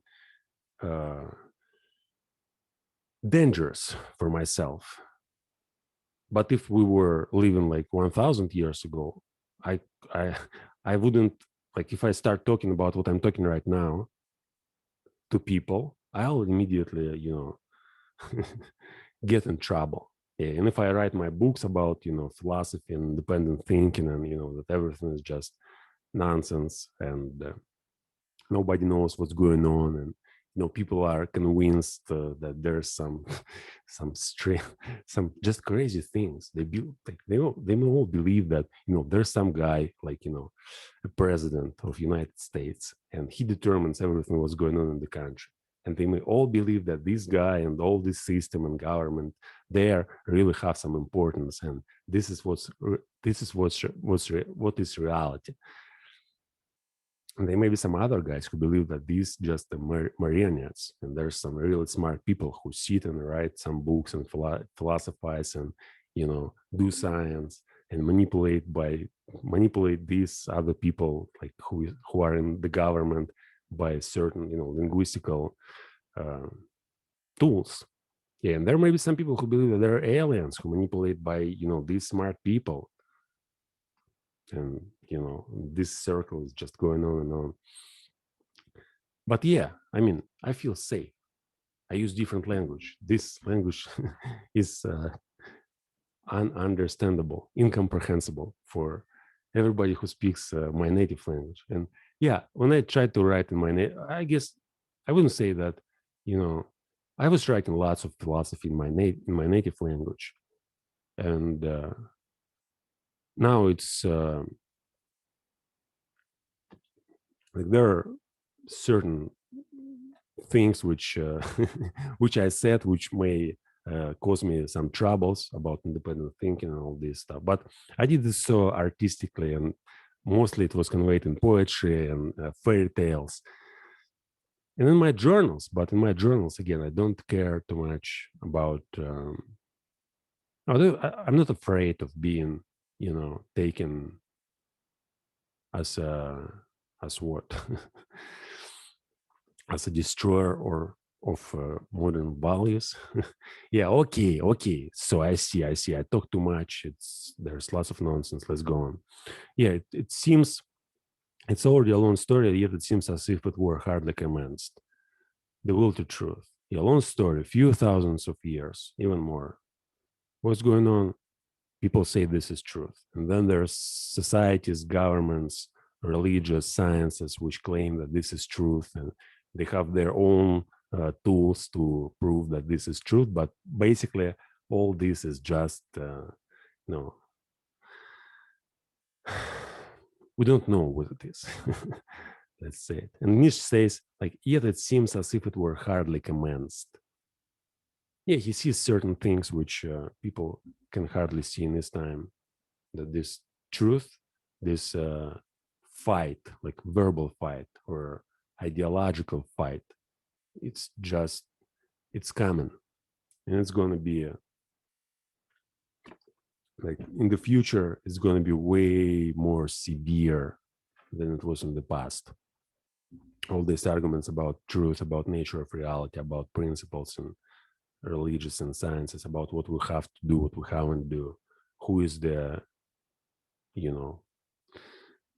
not God, but who determines what others should do? The president, science, philosophers, each individual for themselves decides what he or she must do. Who is that? Is it language? Is it what? Will? What kind of will? Aliens? Okay, questions. Yeah, he says questions. There are so many questions about truth, so many philosophical systems, so many arguments, so many great things. Yeah. And even though we were arguing about it for thousands of years, like thousands of years of philosophy and religion and science and all sorts of metaphysical fights, Nietzsche says, no, it's just the beginning. Like everything is just the beginning. We are not going, like, what's going to happen next, like you'll see. We're going to make something even, better than it was before. And all this amazing stuff, it's just a child. Yeah, it's childishness. It's pluralism and tyrannism, noble pluralism and tyrannism. That's what all these philosophies are about, dogmatic philosophies. And we'll build something miraculous, something incomprehensible, something spectacular in the future. What, in comparison with these previous philosophies, will be just like different level, beyond good and evil. Anyway, is it any wonder if we at last grow distrustful, lose patience, and turn impatiently away. So he want to say, like, so many questions, so many people claim that this is true, like this is reality, and this is not reality. So it's, yeah, it was for a long time, and still, yeah, I guess he doesn't want to say that. I guess my interpretation was kind of stupid here.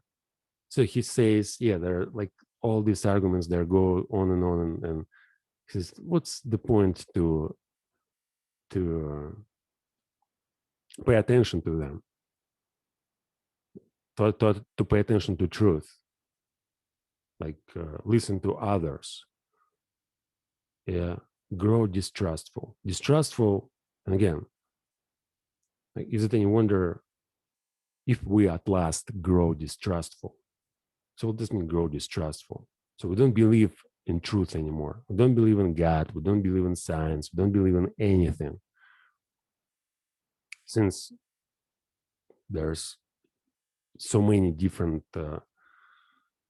contradictory arguments about the truth, and so many thieves and bad guys who abuse language and say we want the truth, but then what they want is power, sex, and money, and all sorts of things which have nothing to do with truth. But they deceive and public and hurt, as Nietzsche called people. Trust them, and yeah, I guess it was one of the most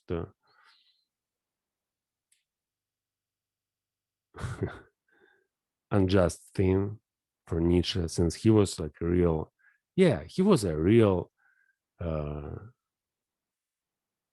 Let's use a metaphor. He was a real husband of truth, and he really cared about truth. But nobody cared about what he said. And this, like, I mean, not nobody, of course, there were certain people, but he wanted more. I mean, people were listening to Hegel, to Schopenhauer that time, and they were religious, and in science they paid attention. Like in politics, there was the rise of democracy and social democratic movements in Germany, and Marxists, and Nietzsche didn't like that, and they all claimed that what they described was truth. And for Nietzsche, yeah, the problem was that he was really into knowledge and science and philosophy. He dedicated his life to develop his language, develop his understanding, to become wise.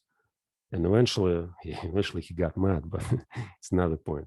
So, but eventually, like, he noticed that most people pay attention to jerks. Most people pay attention to some, no, not idiots, but to manipulators, to those who really take some idea and make it kind of dogmatic, and make people believe that this is what's important. This is what these people need. So instead of analyzing the real truth, they dogmatize and create certain prejudices prejudices of philosophers. And then you can't make them believe otherwise. And that's for Nietzsche was the problem. So that's why he hated this crowd, people, whatever. He hated them because they listened to fools, and they didn't listen to him. And he knew that he saw what's going on. It's I guess she borrowed from Schopenhauer, but eventually, like, what's going on? I'm a public intellectual, let's suppose, and what I'm doing, I'm basically teaching teaching society, like, what's going on in science and public relationships, and in politics, whatever. And why am I doing that? Because I want truth, because I want to know, like, something about the division of social labor, or differences between classes, like class struggle, or I just want to status and money, and I want to certain position, so I want to control people. So what's my motivation if I'm a public intellectual? Is it real concern for truth? If it is, like, why the hell am I, doing all of this? Why the hell I'm going and talking to people and try to persuade them believe in something that, I maybe myself not believe. And if it's this money and the status and certain material things, why the hell should people listen to me? Why shouldn't they listen to somebody who really concerns about truth? Well, because somebody like Nietzsche who really concerns about truth, he says, get the hell out. Don't, bother me with your stupid ideas. I'm just studying. You may study with me. You may study too. You may read greatest books. You may think about truth on your own. Don't listen to anybody. Study yourself. Like, do certain work. What kind of work? Your studying stream. Take Beyond Good and Evil. Go through it. Memorize the entire book. And think about it like for each paragraph for an hour or a few hours. And talk to the internet and see what's going to happen. Yeah, I'm really excited about the future. I mean, yeah, I like this book. I like this approach, which I committed to use, like reading, memorizing stuff. Yeah, next time I'm not going to read the preface. As I said, it's not the purpose to memorize the entire book. I'm just going to start from the preface and read like I already memorized the preface, so it's enough. I'm going to repeat the preface once a month, I guess, to keep it in my memory. And yeah, it's not going to take too much energy to do that. Once a month, yeah, and by that I guess I'm going to preserve it for a long time. But now every new stream, I'm going to start from reading like chapter 1, Prejudice of Philosophers, and today I'm reading this paragraph. Tomorrow I'm gonna, not tomorrow, next time I'm gonna read the second one, and before reading it, I'm gonna memorize it, or maybe not the entire paragraph, maybe half of it. I'm not sure, but my goal is to memorize at least like chapter 1, how big it is. Yeah, it's quite big. Well, I probably will memorize like 5, 10, paragraphs, and then then change, like put them in my long-term memory. I mean, I'm going to repeat. I want to repeat. I want to start each studying stream from reciting the chapter 1 and just going like today it was the first paragraph. Tomorrow or next time when I'm going to record the stream, I will start from the first paragraph and then I'm going to like recite the second one.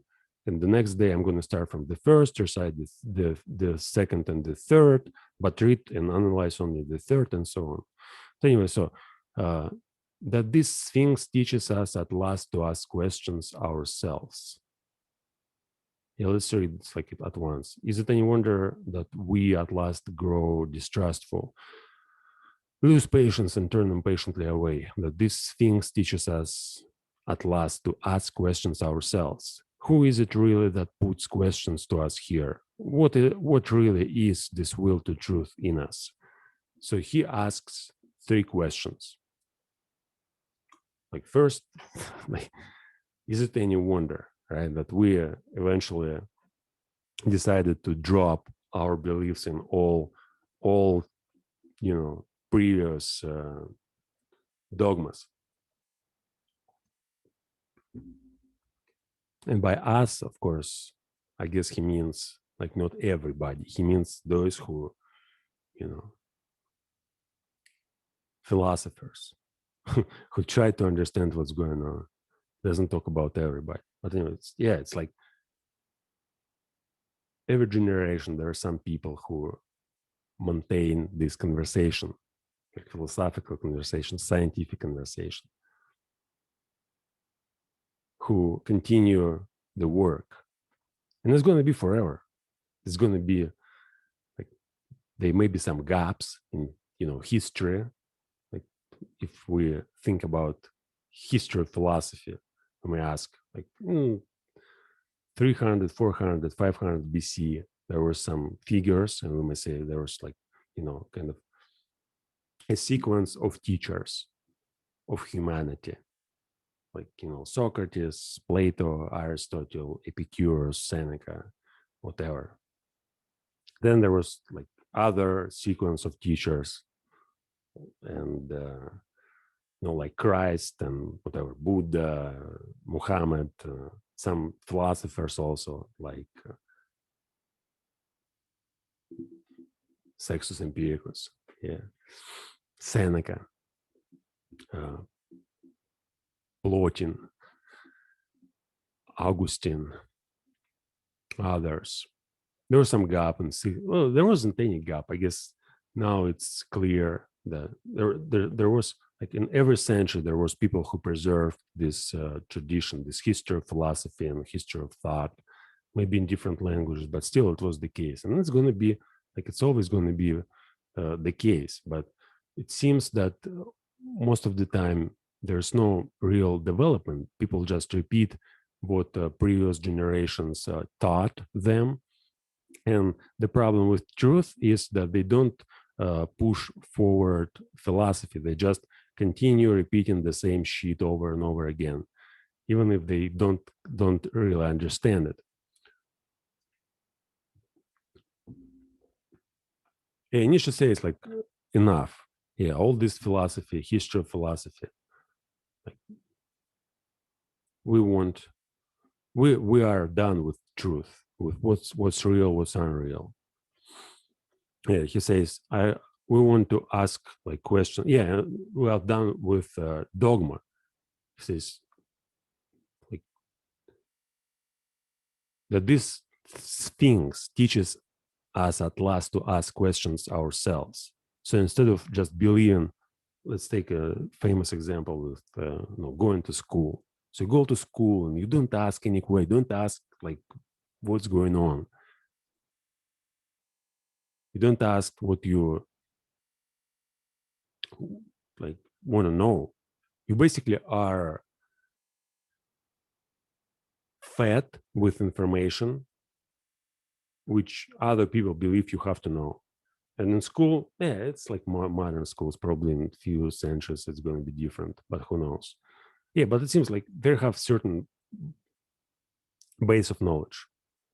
And the idea is to make you understand this knowledge, to make you understand math, to teach you how to read, to teach you some, physics, biology, chemistry, whatever, chemistry, calculus, psychology probably, but it's later at university. But anyway, so we have certain base of knowledge, and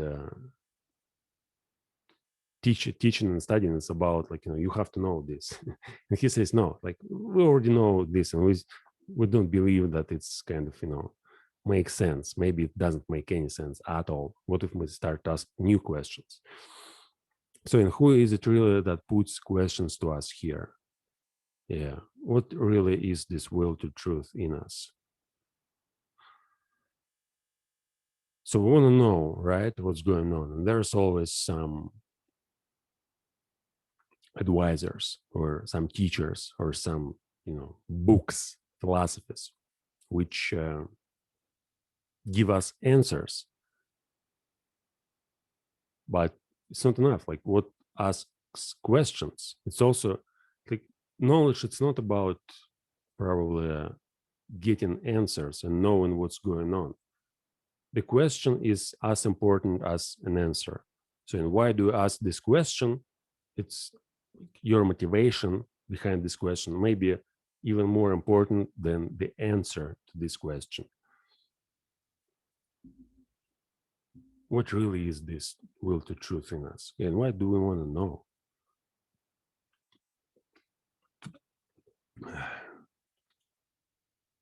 Like, do we really want to know? Like, do I want to know what's going on? So let's suppose, if I'm happy, I'm born in some family, probably rich family, and I have all my needs satisfied. So I'm fed with good food, and I have some a rich circle of friends, and yeah, I have an access to the internet, to some videos, to movies, to books, to some cheap novels, and yeah, I have an access to uh, to education, to science, whatever, where they, yeah, it's like modern system of education. So to people, I mean, female, male, whatever, make family, children, and like, do I really want to know what's going on? If I if I'm told what to do, so let's suppose, and this is like the most the famous, the most famous story. I mean, what's going on? You're born, you go to school, you find a job, you marry, you make children, you take care of your children, then you retire, then you die. So this is the famous story. So that's what's going on. That's what you should do, according to the most popular worldview nowadays. Like, do you really want to know why? So if you do all of this, it makes sense. It makes perfect sense. So they tell you, like, from the very beginning, like, you are born, right? Like, I'm your mother, I'm your father. We, we made you, and you probably, like, and you have these bloody instincts as well. So it's not just about will to truth. You have these instincts to uh, pass your genes to the next generations. So you have sexual instincts, libido, and it's I guess it's impossible to control. I mean, yeah, I've tried to fight with, like, I was kind of, stubborn. Yeah, I had lots of problems with this like libido stuff. I mean, I tried to quit jerking off on purpose for many years. The first time when this idea actually started bothering me, it was 2007, before I was living with my girlfriend for 3.5 years, and I did it occasionally from time to time, but quite rarely, and I didn't care. And before that, I was jerking off for I guess for about 10 years. So since the age of 8 until till the age of 18, and I tried to quit when I was a child, but I didn't actually try. I mean, it was just all in my mind. I didn't do anything. I was thinking of, it probably doesn't make a lot of sense to jerk off every day for 3 times. Yeah, maybe that's why probably I didn't learn anything. I was just jerking off all the time, watching porn and not watching porn. But yeah, I couldn't. I couldn't hold it, like this libido stuff, longer than 1 week. I mean, I don't remember any period in my life before 18, and since the moment I started doing that, that I could, abstain from jerking off for a month, let's say. And at the age of 21, when I broke up with my girlfriend, I committed to to stop doing that. I decided, okay, no jerking off, no anymore. And in my journals, I guess, like there was certain motivation behind my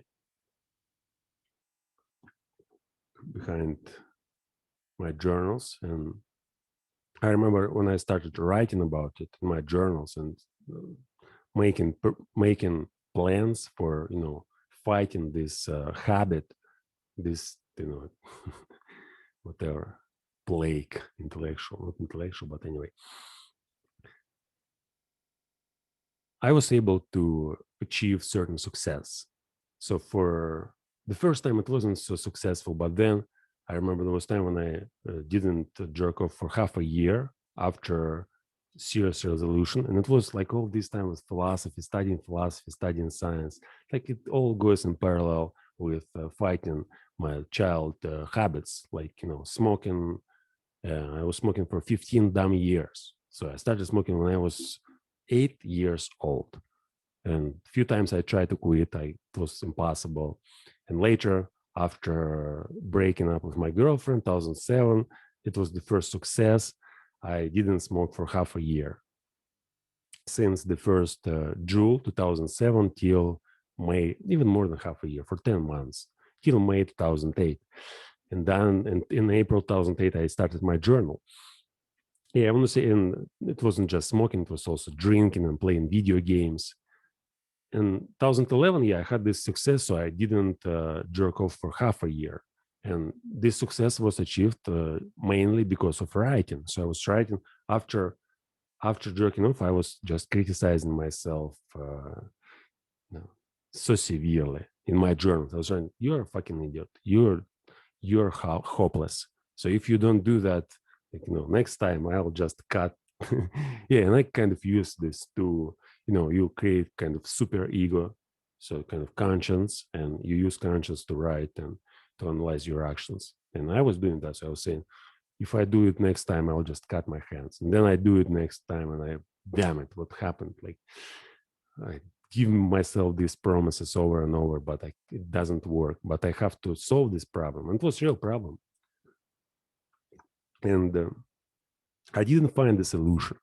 I mean, I could abstain from it for half a year, but eventually it still comes to you give up. So now it doesn't bother me too much. I might just do it once a month or a few times a month, sometimes often. But then in general, yeah, see, the problem is like you can't get rid of your instinct. And this instinct creates reality itself. It says, this is what you have to do. So you find a girlfriend or wife, make children, and this is your purpose in life. And around this purpose, all these social institutes are built, like school, marriage, whatever. And if you try to say that it's all nonsense, that maybe people must do that, but not me. I don't want to do. I want to dedicate myself to truth. See the idea here. So I want to dedicate myself to truth. I want to analyze the nature of reality, the nature of myself, the nature of the world. And I know that if I spend 20 years raising kids and working and making money, it's not going to help me to analyze the nature of myself and the reality. So I may sacrifice my, let's call it, social life for the sake of deep investigation of myself. Yeah. And, the problem is that if you, and this idea stood behind many religions, getting rid of why sex was denounced, why all these things which we do, which our primary instincts were condemned, and they were considered as bad things. All our vocabulary, like this negative, like fuck, and what else? Fuck. Is there any other English word? Like in Russian, I knew so many, not so many, but there are variations of, basically female or male genitals and the process. And this cursing words. Why is that? Why all these words are bad? Why you can't pronounce them? Because we try to get rid of this bloody idea, like in religion, that, making new people isn't so, for somebody who wants to live in a metaphysical, like the truth. It's not material, it's immaterial, and it's beyond this reality. So what we have to do to find the truth, we have to die, and not as individuals, but as the whole society. And this might have been truth as well.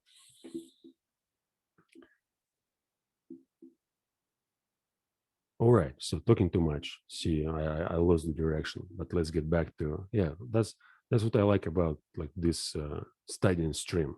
Whenever I get lost, I may always go back and find find the initial thought which produced this stream of consciousness, which which finally got to some, some, it hit the wall in the maze. So it's like, for me, it's like going through the maze. You take a sentence and you see where it's going to lead you. You talk for uh, 10, 15, 20 minutes, half an hour. Then you got lost. So you hit the wall and you get back to the sentence and you start again, like searching this maze and looking what kind of ideas are going to be developed in your consciousness when you pay attention to certain text. So when you try to figure out what were the greatest thinkers thinking about. Anyway, in fact, we made a long halt at the question as to the origin of this will, until at last we came to an absolute standstill before a yet more fundamental question. So what is it in us that makes us search for truth? Like, it seems that for our daily life, there's no need to know the truth, to know the nature of reality. So it's enough to have very primitive education, like know your body, know your bodily organs, be able to have sex with an opposite sex, have sex with an opposite sex. Okay, be able to make children and get food. So this is the basic knowledge which you have to have. And it has nothing to do with this philosophical truth, with all these ideas and science and religion and all this stuff. You have to know food which you may eat, which you have to avoid. You have to know, probably how to build a shelter if you need to build. But if you are like born, you're already born somewhere, so you probably don't need to know even that.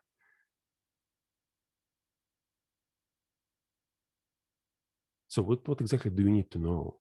Like, not so many things, but people who are talking about truth, they're not talking about knowledge of daily life. It's more about like this deep understanding what's really going on, who we are, what are our nature as individuals, our society, what is freedom, what is justice, what's just, what's unjust.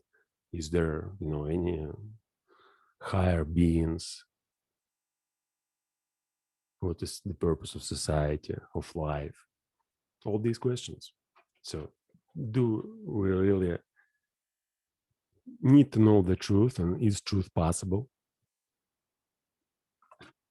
And why exactly? What's the purpose? Why do we want to know the truth? Does it make us happy knowing the truth? Okay, going on, until at last we came to an absolute standstill before a yet more fundamental question. So he basically was thinking about this will to truth, like the origin of this will, and eventually probably be not able to figure out its origin, or maybe finding his own answer. He inquired about the value of this will, or we inquired about the value of this will. Granted that we want the truth, why not rather untruth and uncertainty, even ignorance? So see what's going on here. Thinking about why we want truth, we change the question and say, why not uncertainty? Why not untruth? So what's the value of the truth? Does it actually help us to survive? Does it make us happy to know? Do we really need it? I mean, I know, like, I've been studying philosophy and language and myself and the world, like serious studying. I mean, it's not stupid crap which you do at university when you come there and they tell you what is science, or what is this, or what is that. Self studying, independent studying of my experience, of different philosophers, of the world, relationship between people, psychology, physics, whatever, etc. So I've been doing it for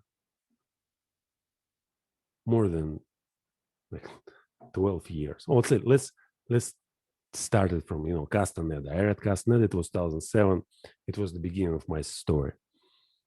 It was the autumn of 2007. Now it's 2021, 14 years ago. So I'm studying myself in depth for 14 years. I've wrote thousands of pages, not just my daily journals, but lots of philosophical, works and poetry and all sorts of stuff in both languages. I mean, I started studying English just 5 years.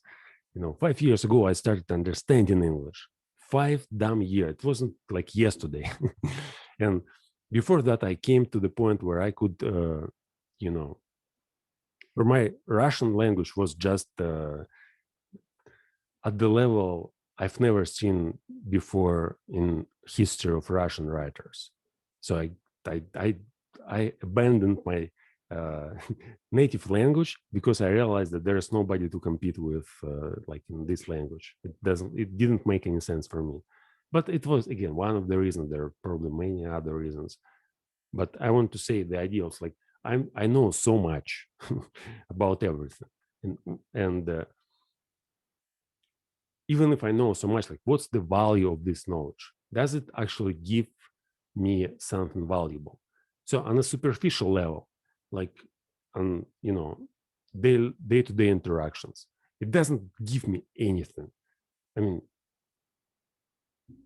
yeah, it gives me an amazing stream of consciousness. So I'm like, what I'm doing right now, I'm thinking aloud, but almost most of the time when I'm awake, I do the same in my mind. So I don't think aloud, I think inside. And most of the time, the stream of consciousness, which is going on now, here, today. So I have like this all the time going through my mind, something like this. And it's changing. I mean, 2 years ago, you may go and watch videos which I recorded 2 years ago. The style, the expressions, my self-understanding, it changes every year. So it's not just I'm thinking and live in some fantasies. I'm thinking and develop better understanding of reality in myself in different language, using this language, developing the style. Like in 5 years, I'm going to write like Shakespeare. Maybe. I hope so. Well, we'll see. But anyway, so I want to say that is it like what actually motivates me to do that? Like, is it true? Do I want to know the truth? Probably not. Probably I would say I don't care about the truth. I just like the process. I like this bloody study. I like to, read different philosophers, watch courses of lectures.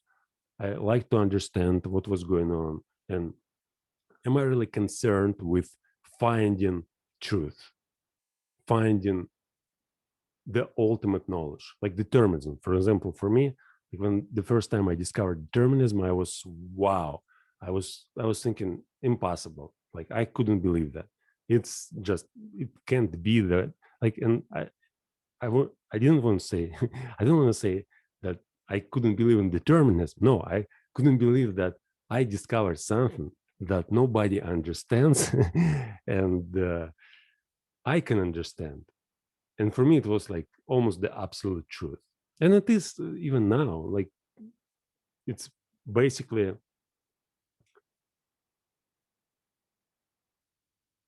Well, I would say that this is the most important knowledge which I had, that everything's just predetermined. And that's our free will is illusion, and all sorts of fears and about the future and the past. They they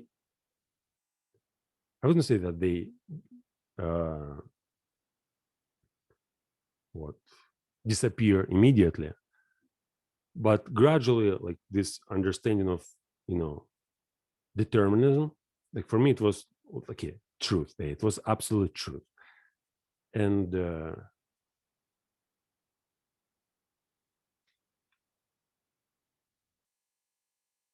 okay, I got lost. Absolute truth. Yeah, determinism, absolute truth. Like this, the value of no. Yeah, what's my motivation? Like, why do I really want to know the truth? Yeah, it seems as if I already know. So that it's determinism. This is absolute truth, but I wouldn't claim that this is absolute truth. So I wouldn't say that it's. I would say that for me, yeah, uh,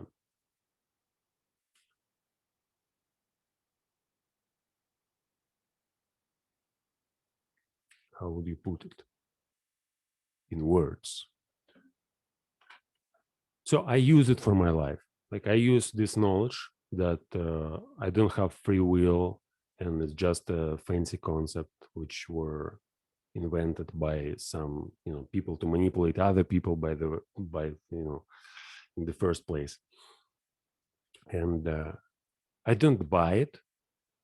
And then who is this I who doesn't buy it?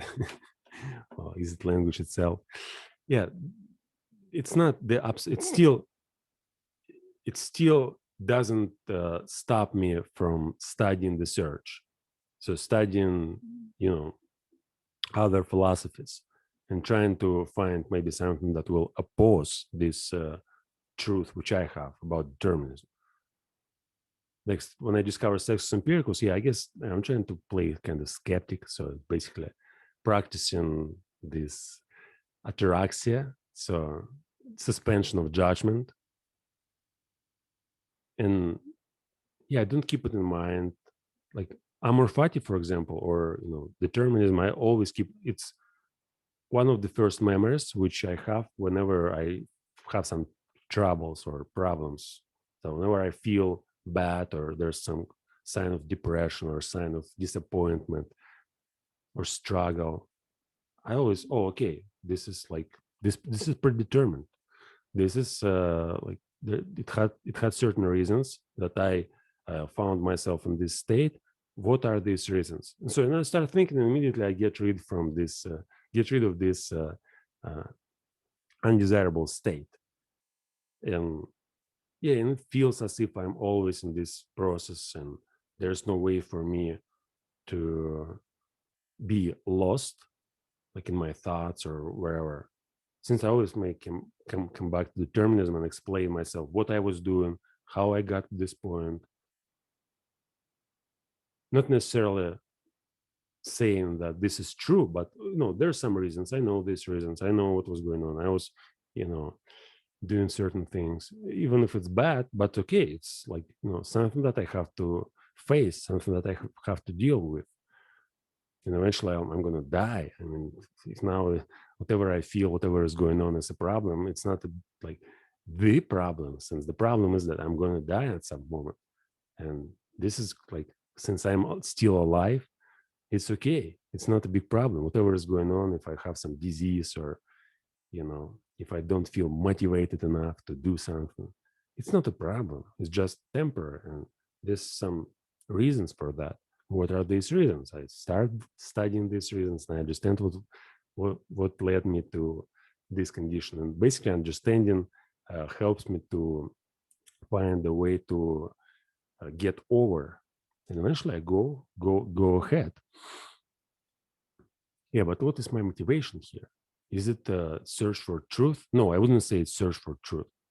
Even though I want to understand why I do certain things that I'm doing, I'm trying to analyze my behavior. I'm writing daily, almost daily. Now I stopped leaving my journal, but I keep count my social interactions, write down everything about speaking club, and think about it most of the time. So I'm trying to understand what I'm doing. What is truth? And what's the purpose? But I wouldn't say that truth is the primary motivator here. What is the motivator? I don't know. That's the idea. So I can't I can't feel, for me, it's determinism. So it's just the idea of everything is predetermined. And whatever I'm doing because I did something else before. So why do I study language? I study language because at some moment I realized that this language, is more interesting than my native language. And I decided to shift my thinking. And there, it's just one thing. If I sit down and think about it for an hour, I'll write like 50 reasons. If I think about it for 2 weeks, I'll write 100, 5,000, 1,000 reasons why I'm doing that.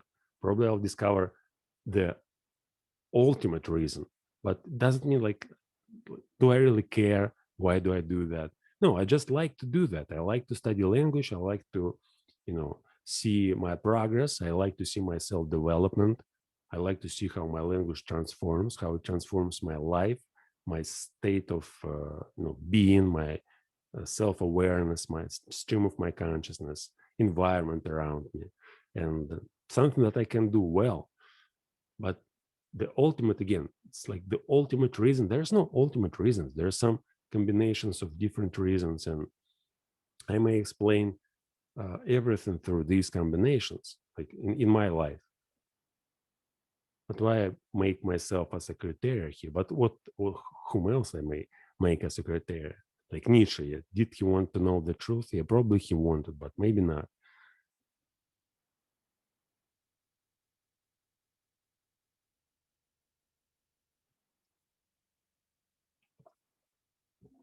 Anyway, let's go on.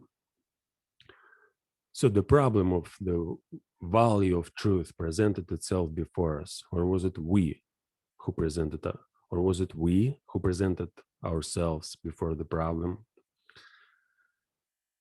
Yeah, I like this like word. I guess there's no word playing, but you know, I like his his way to formulate uh, this thought, this idea. Like, yeah, there was a problem. Yeah, and I discovered, like, he wants to say, I discovered this problem. And then, like, I was thinking about, the value of this will to truth for a long time. And then I discovered that there was a problem. Like, why exactly I want the truth? Yeah. And what's the value of truth? And he's like, first say he did that. And then he just, corrects himself and say, or maybe like, uh,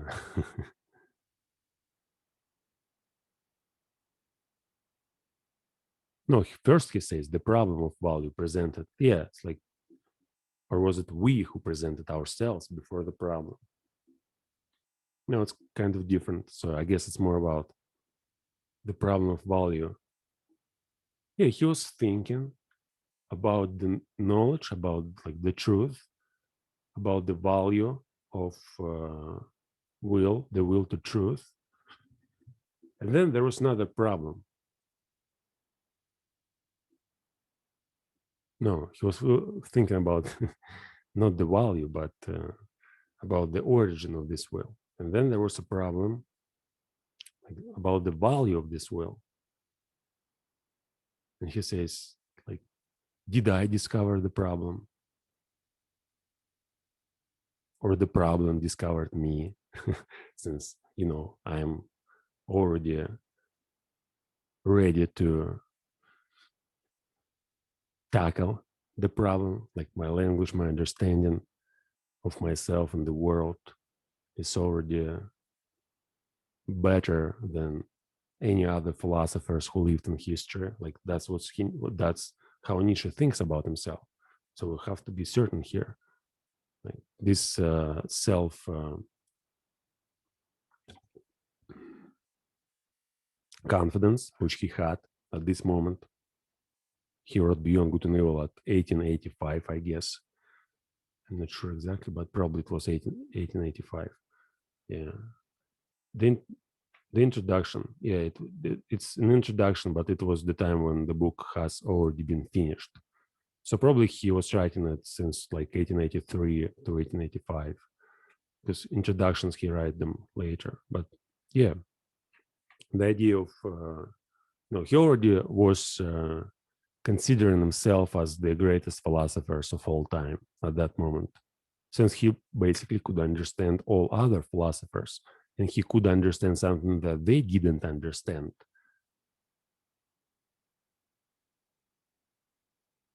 And he could understand this because he became the greatest philosopher. So he already knew everything about philosophy, everything valuable. Of course, you can't know everything since there were like limitless philosophers. Even in Nietzsche time, even in the 19th century, you may go back to the history and discover one philosopher after another. And there'll be countless philosophers, like literally countless. It's not just there was like Hegel, Kant, Leibniz, John Locke, Berkeley, Hume, Descartes, Spinoza, Francis Bacon, Anselm of Canterbury, whatever, like, Plato, Aristotle, Epicurus, Seneca, and others. There are infinite amount of them. So if you study philosophy, you may discover, well, not infinite.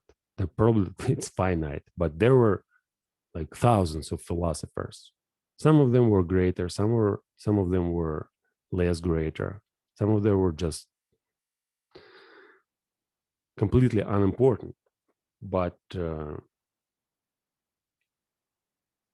Nietzsche, yeah, I guess he already thinks that there's like he knows everything, like all valuable philosophers, all those who counts, who counts, all those who count, yeah, all those who deserve his attention. And there's no, when you know Descartes and Spinoza, for example, you don't need to know like Montaigne or well, maybe you need to know Montaigne. But anyway, so when you know Plato, Aristotle, and Sextus or Epicurus, or Sextus Empiricus or Euclid, you don't need to know some third or fourth rate philosophers who didn't actually invent anything, who didn't write books, or who wrote, but who weren't original philosophers, who were just rewritten some other philosophical,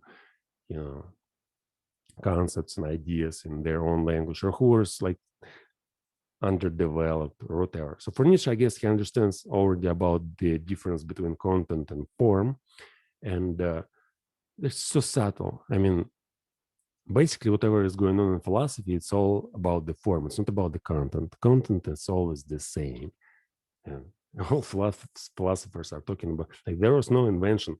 Like, since the time of Sextus Empiricus, I guess there was no any invention in philosophy till modern days. But they just change the terms, change language, and try to say, now this is something new. Now this is something new.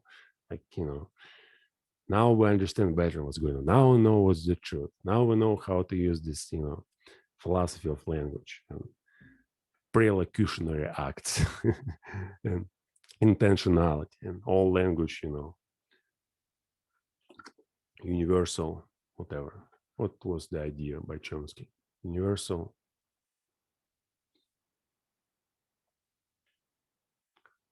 Doesn't matter.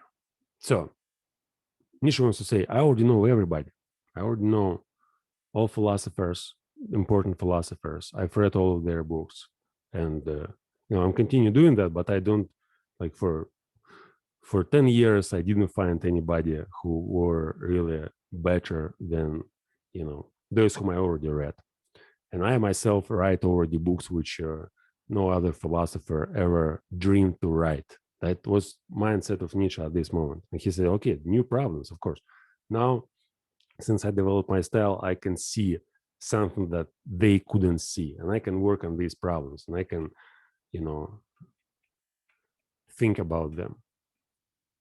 And then he plays with words, and like his style is just brilliant. It's so amazing. I mean, he makes you think. That's like most of the philosophers, what are they doing? And especially those who teach at universities and modern philosophers, those who live now, they give you some they don't try to make you think. They try to explain you what other philosophers were thinking about, or they try to explain you what they think about, but they don't make you think.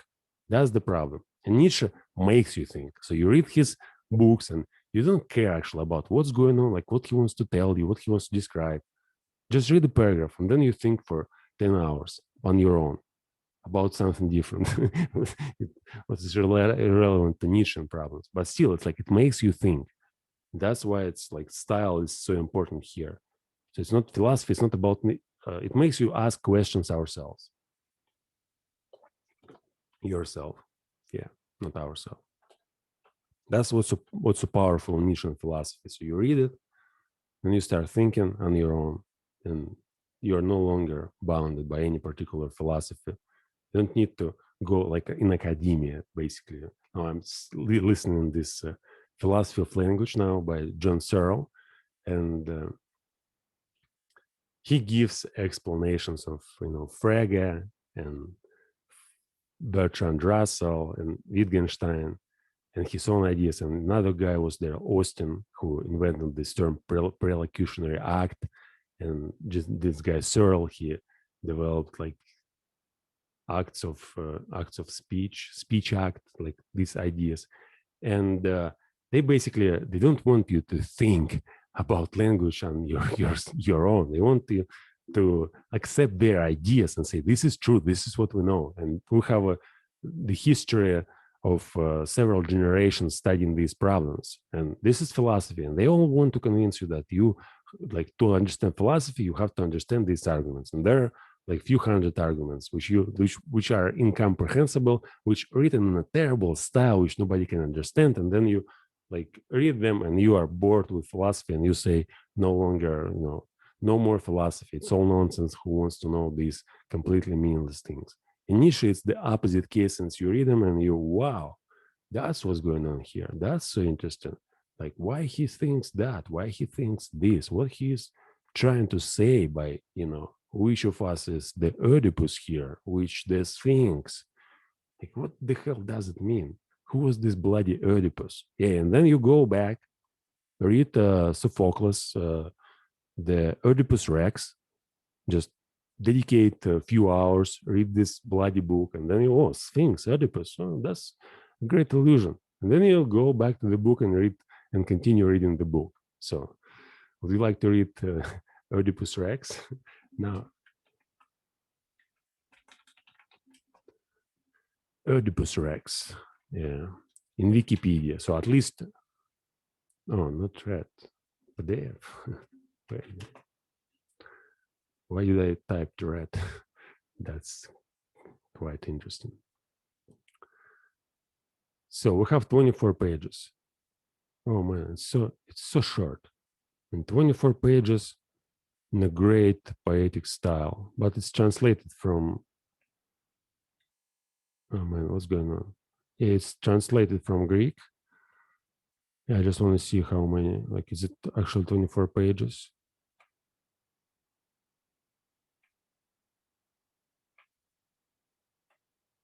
Or the 4 girls?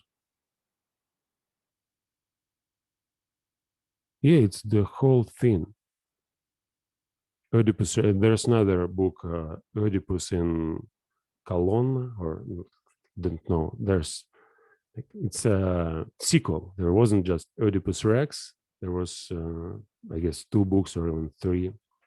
So, but again, you read this, then you go back and you continue reading Beyond Good and Evil. And that was my experience in, like, in Schopenhauer and Nietzsche. So I basically got through many different allusions which I found in their books. So when I read, like in Schopenhauer, there was a famous example which I already mentioned before, but okay, I may mention it right now since it's just my self-talk. So it was example with Voltaire. Schopenhauer gave someone, like when he was writing about free will, he used Voltaire as an example of a guy who believed in free will for most of his life, and eventually when he became old, Voltaire abandoned his belief and confessed that it was just, a superstition, whatever. And Schopenhauer says, like, look, Voltaire was like one of the greatest thinkers of previous generation, like in France, and France was the capital of cultural world, whatever. Like Nietzsche said that culture, it's only about France. That in Germany we have no culture at all.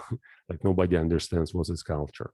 But anyway, so in Voltaire, like this guy, he was writing about free will and metaphysical tractatus. And when I was like reading Schopenhauer, I didn't just took his words. I got through like reading Voltaire, reading his, not just his philosophical books, but also some novels like Candidus or Optimism, and some his poems like other many other things. And then in Voltaire, you find somebody else, some other philosopher whom he mentions, and you want to read them. And I was reading Diderot in the same way, and other French philosophers.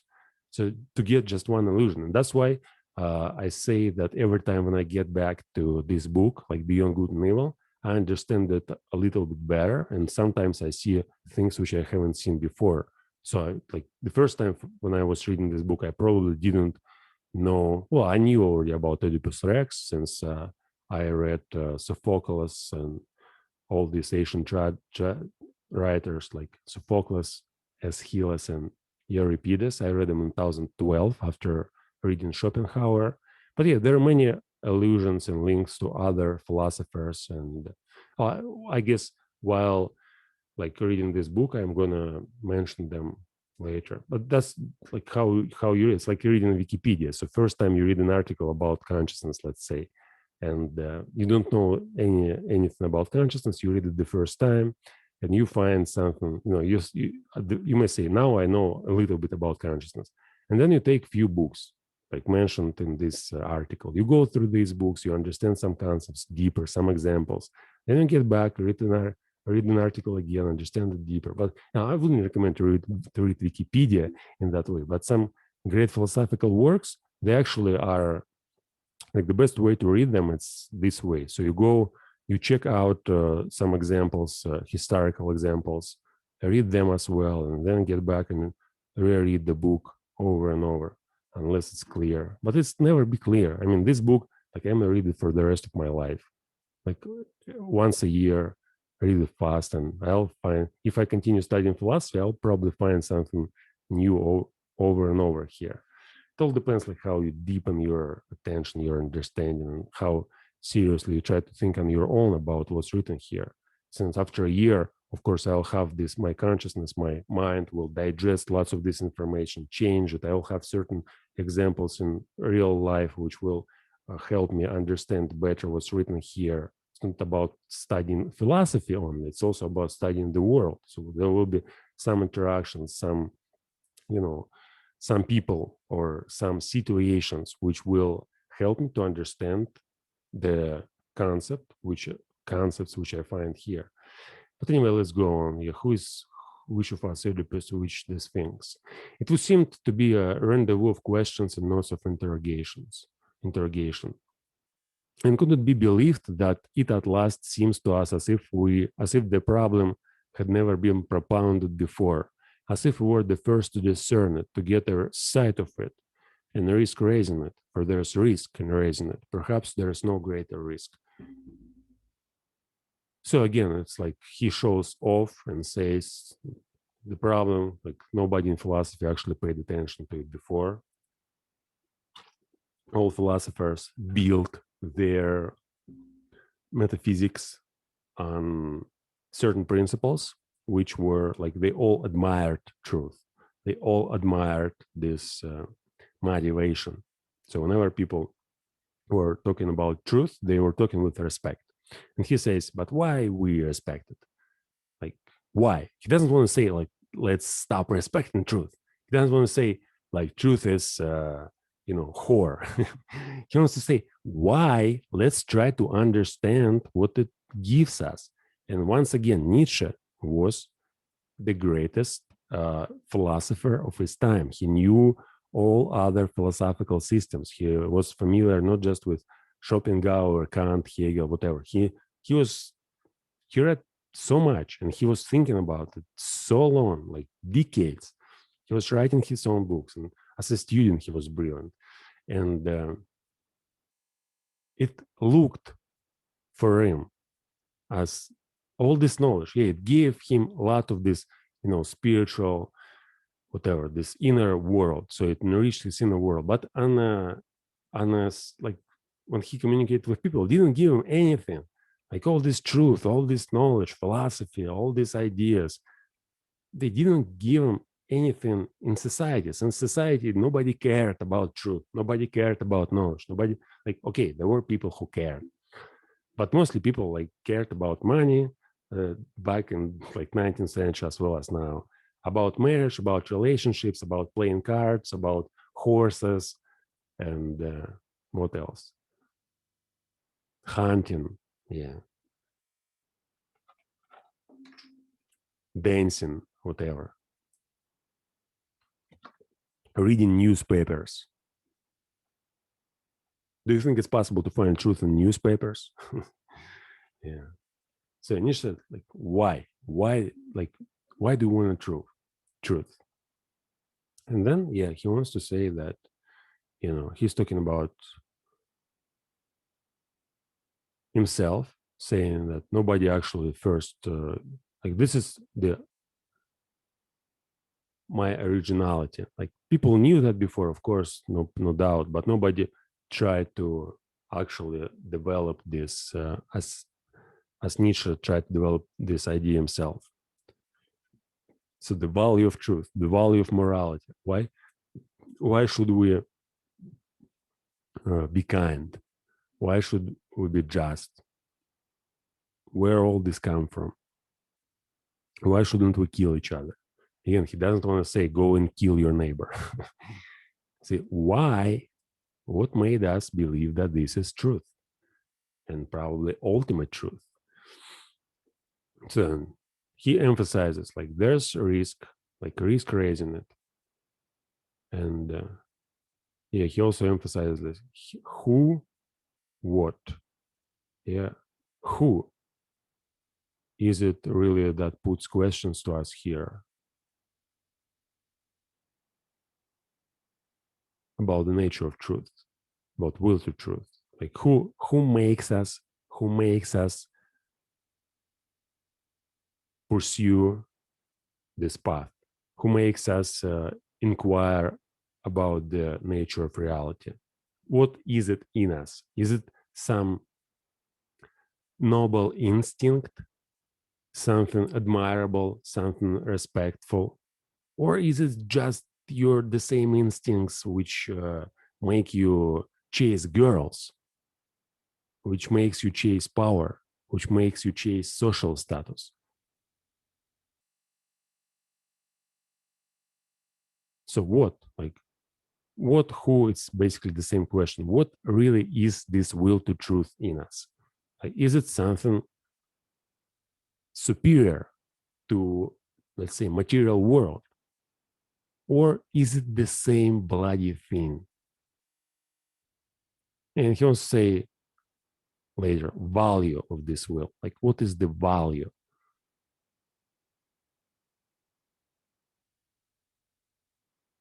What's important to understand is that Nietzsche considered himself as the greatest philosopher, and he knew from inside what it means to chase the truth, to really study what's going on, not for the benefit of, yeah, again, who knows not for? Like, why did he want to study? He saw the will to power. Like, he saw in himself that he wanted power. He wanted, like, not this power of controlling everybody, but power, like, imperarum sibi maximum imperium est. I'm sure I said it right. It's Latin expression which says that the power over oneself is the ultimate power. So probably he was searching for this power, intellectual power, or any other kind of power. But again, value of this will. It's not like I want a truth. No, I don't want a truth. Nietzsche wants to say. Like, I am the greatest philosopher now, and I don't care about truth. I care about having intellectual power over others. I care about, being admired. I care about, being preserved for the next millennium. So I want, like, all of you think about me as the greatest philosopher. This is what I'm doing. So it's not about truth. It's about, like, who I am and what I want to do and what I want you believe in or whatever. The value. And again, what is the value of this will? Yeah. And why not rather untruth? Why not rather untruth? Well, because truth is noble instinct, right? So it's something that is good. So if you look for truth, this is good. If you look for a girl or money or anything else, it's not good. Initial instinct, but why? Like, what if you're like, you don't actually, like, whatever you say, it's not what you really do. Like, you may describe, you may not understand yourself. You may say that you want the truth, but in reality, you want something else, and you may even believe that you want truth. That's the problem. So you may believe that you want truth, and you write your brilliant books because you want to understand truth, or you study physics, philosophy, science, religion, math because you want to understand truth. But in reality, you study it not because you want to understand truth, but because you want to have, all women basically admire you and praise you and say, like, and do all sorts of stuff for you. Not necessarily women, maybe men. I mean, going into wars against other men and, admiring you, whatever. That's what's going on in philosophy. So risk raising it. And what is the risk? Yeah. What is the risk of raising this problem? How is that if you're serious about it? Nietzsche seemed to be serious. So if you're serious about it, you may develop, and if you're like Nietzsche, have a background of like decades of studying linguistics and philology, it was called in his time, you may prove whatever you like. So, and you may prove that truth has no value at all. And you may create a worldview, which, whatever you say, people may believe this is going to be truth.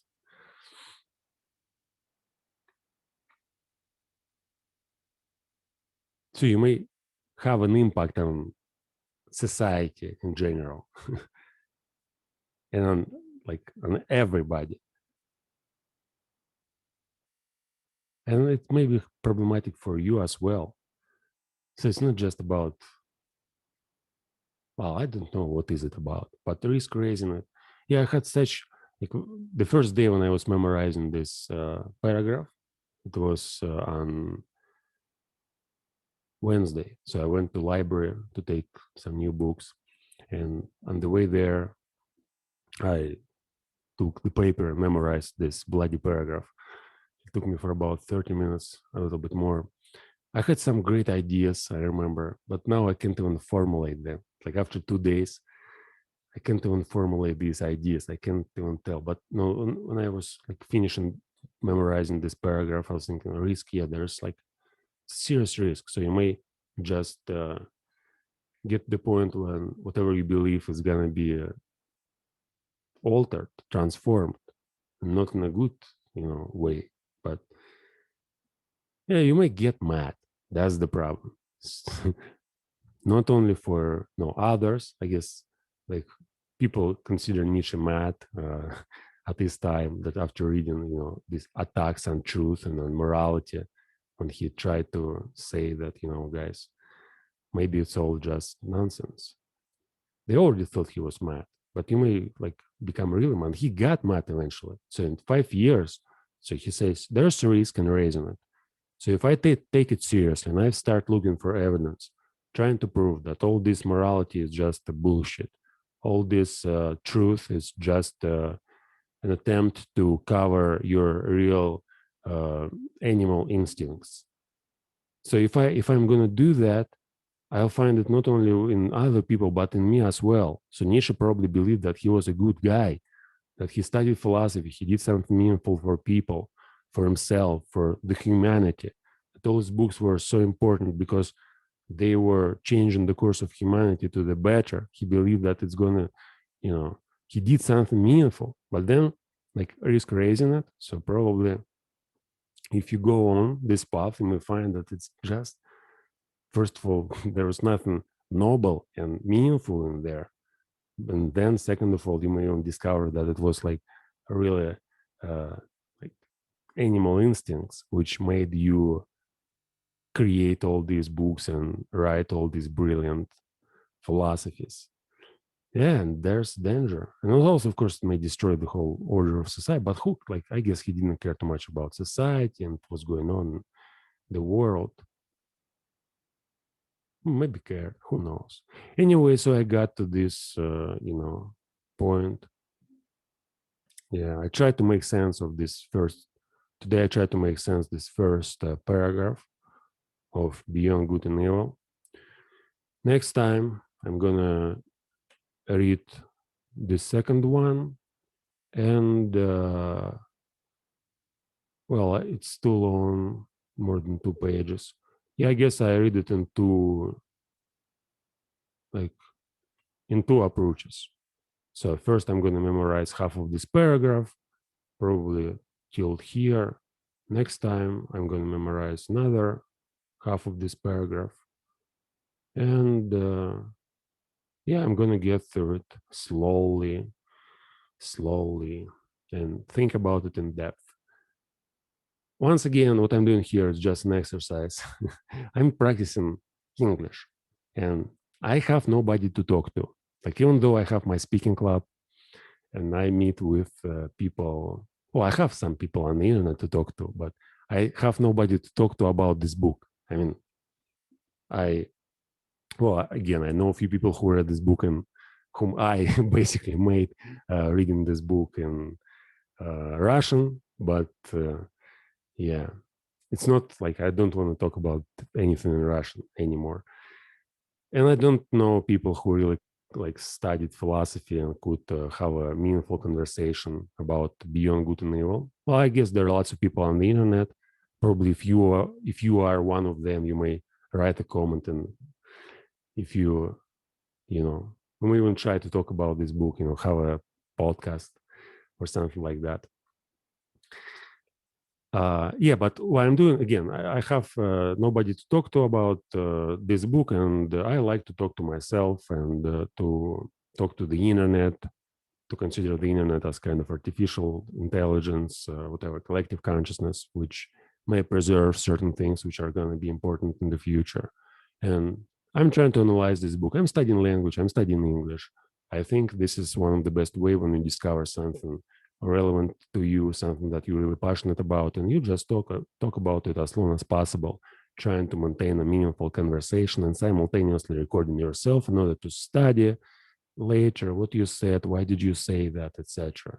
So I know that I probably, if I go through the entire book, it's probably going to take me 1,000 hours, or maybe even more, maybe 2,000 hours. But who cares? I mean, well, 10 years, I probably may dedicate a few thousand hours in 10 years to study this book. And then what I'm going to do later, I'll probably get through my recordings once again, just using the like increased speed and watching myself what I was recording for another few thousand hours. Not few, maybe it's going to be 1,500 hours. Yeah, and see how my perception of this book will change at the end, since I know, like, if I go through the entire book, I will certainly think about it differently after I do that. If I consider like if I do these studying streams for thousands of hours, if I then return back to this book, my understanding will change. And I just want to see how it will change and compare it, like what will I say after, and like now I have the experience like recording all of this, and I'll be able to compare it with what I said today with what I will say about this paragraph, let's say a few years from now, when I'll read the entire book and analyze it carefully, sentence after sentence. Yeah, it's few hours a day. Yeah, ideally, I hope to develop my routine, my like to set it on schedule and do it at least once a week, as I'm doing it right now. Like the last week, basically the last video which I published was last Friday, and today is Friday, June 18, 2021. And yeah, at least once a week, but an ideal schedule is going to be like 5 days a week and like 3-4 hours every day. So if I'm able to establish this schedule and still, maintain my sanity, yeah, I probably gonna do that.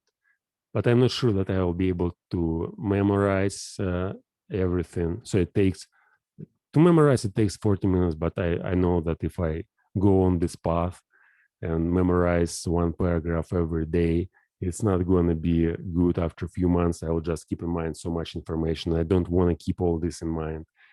And I probably will hate the book later. Few seconds, I have a phone call. I'll make a pause.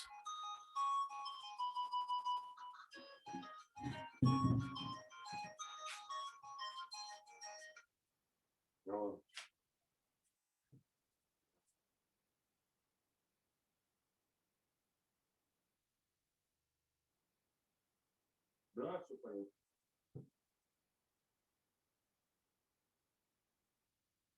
Мегафон. Ну да.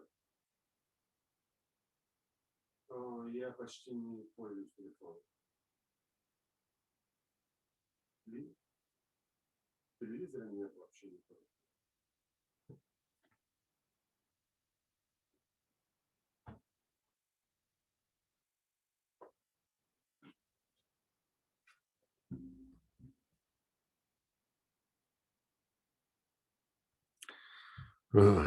All my phone calls about, people suggesting some stuff.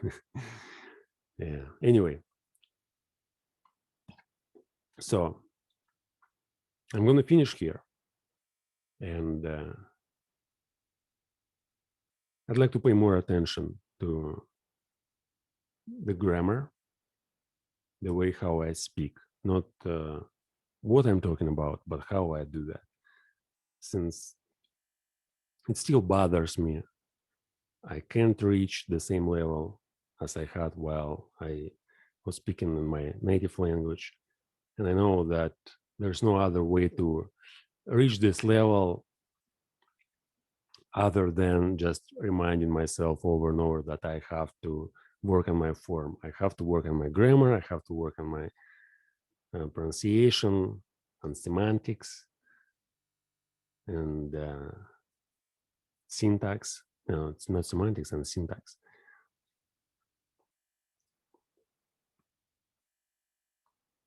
Okay, so that's all.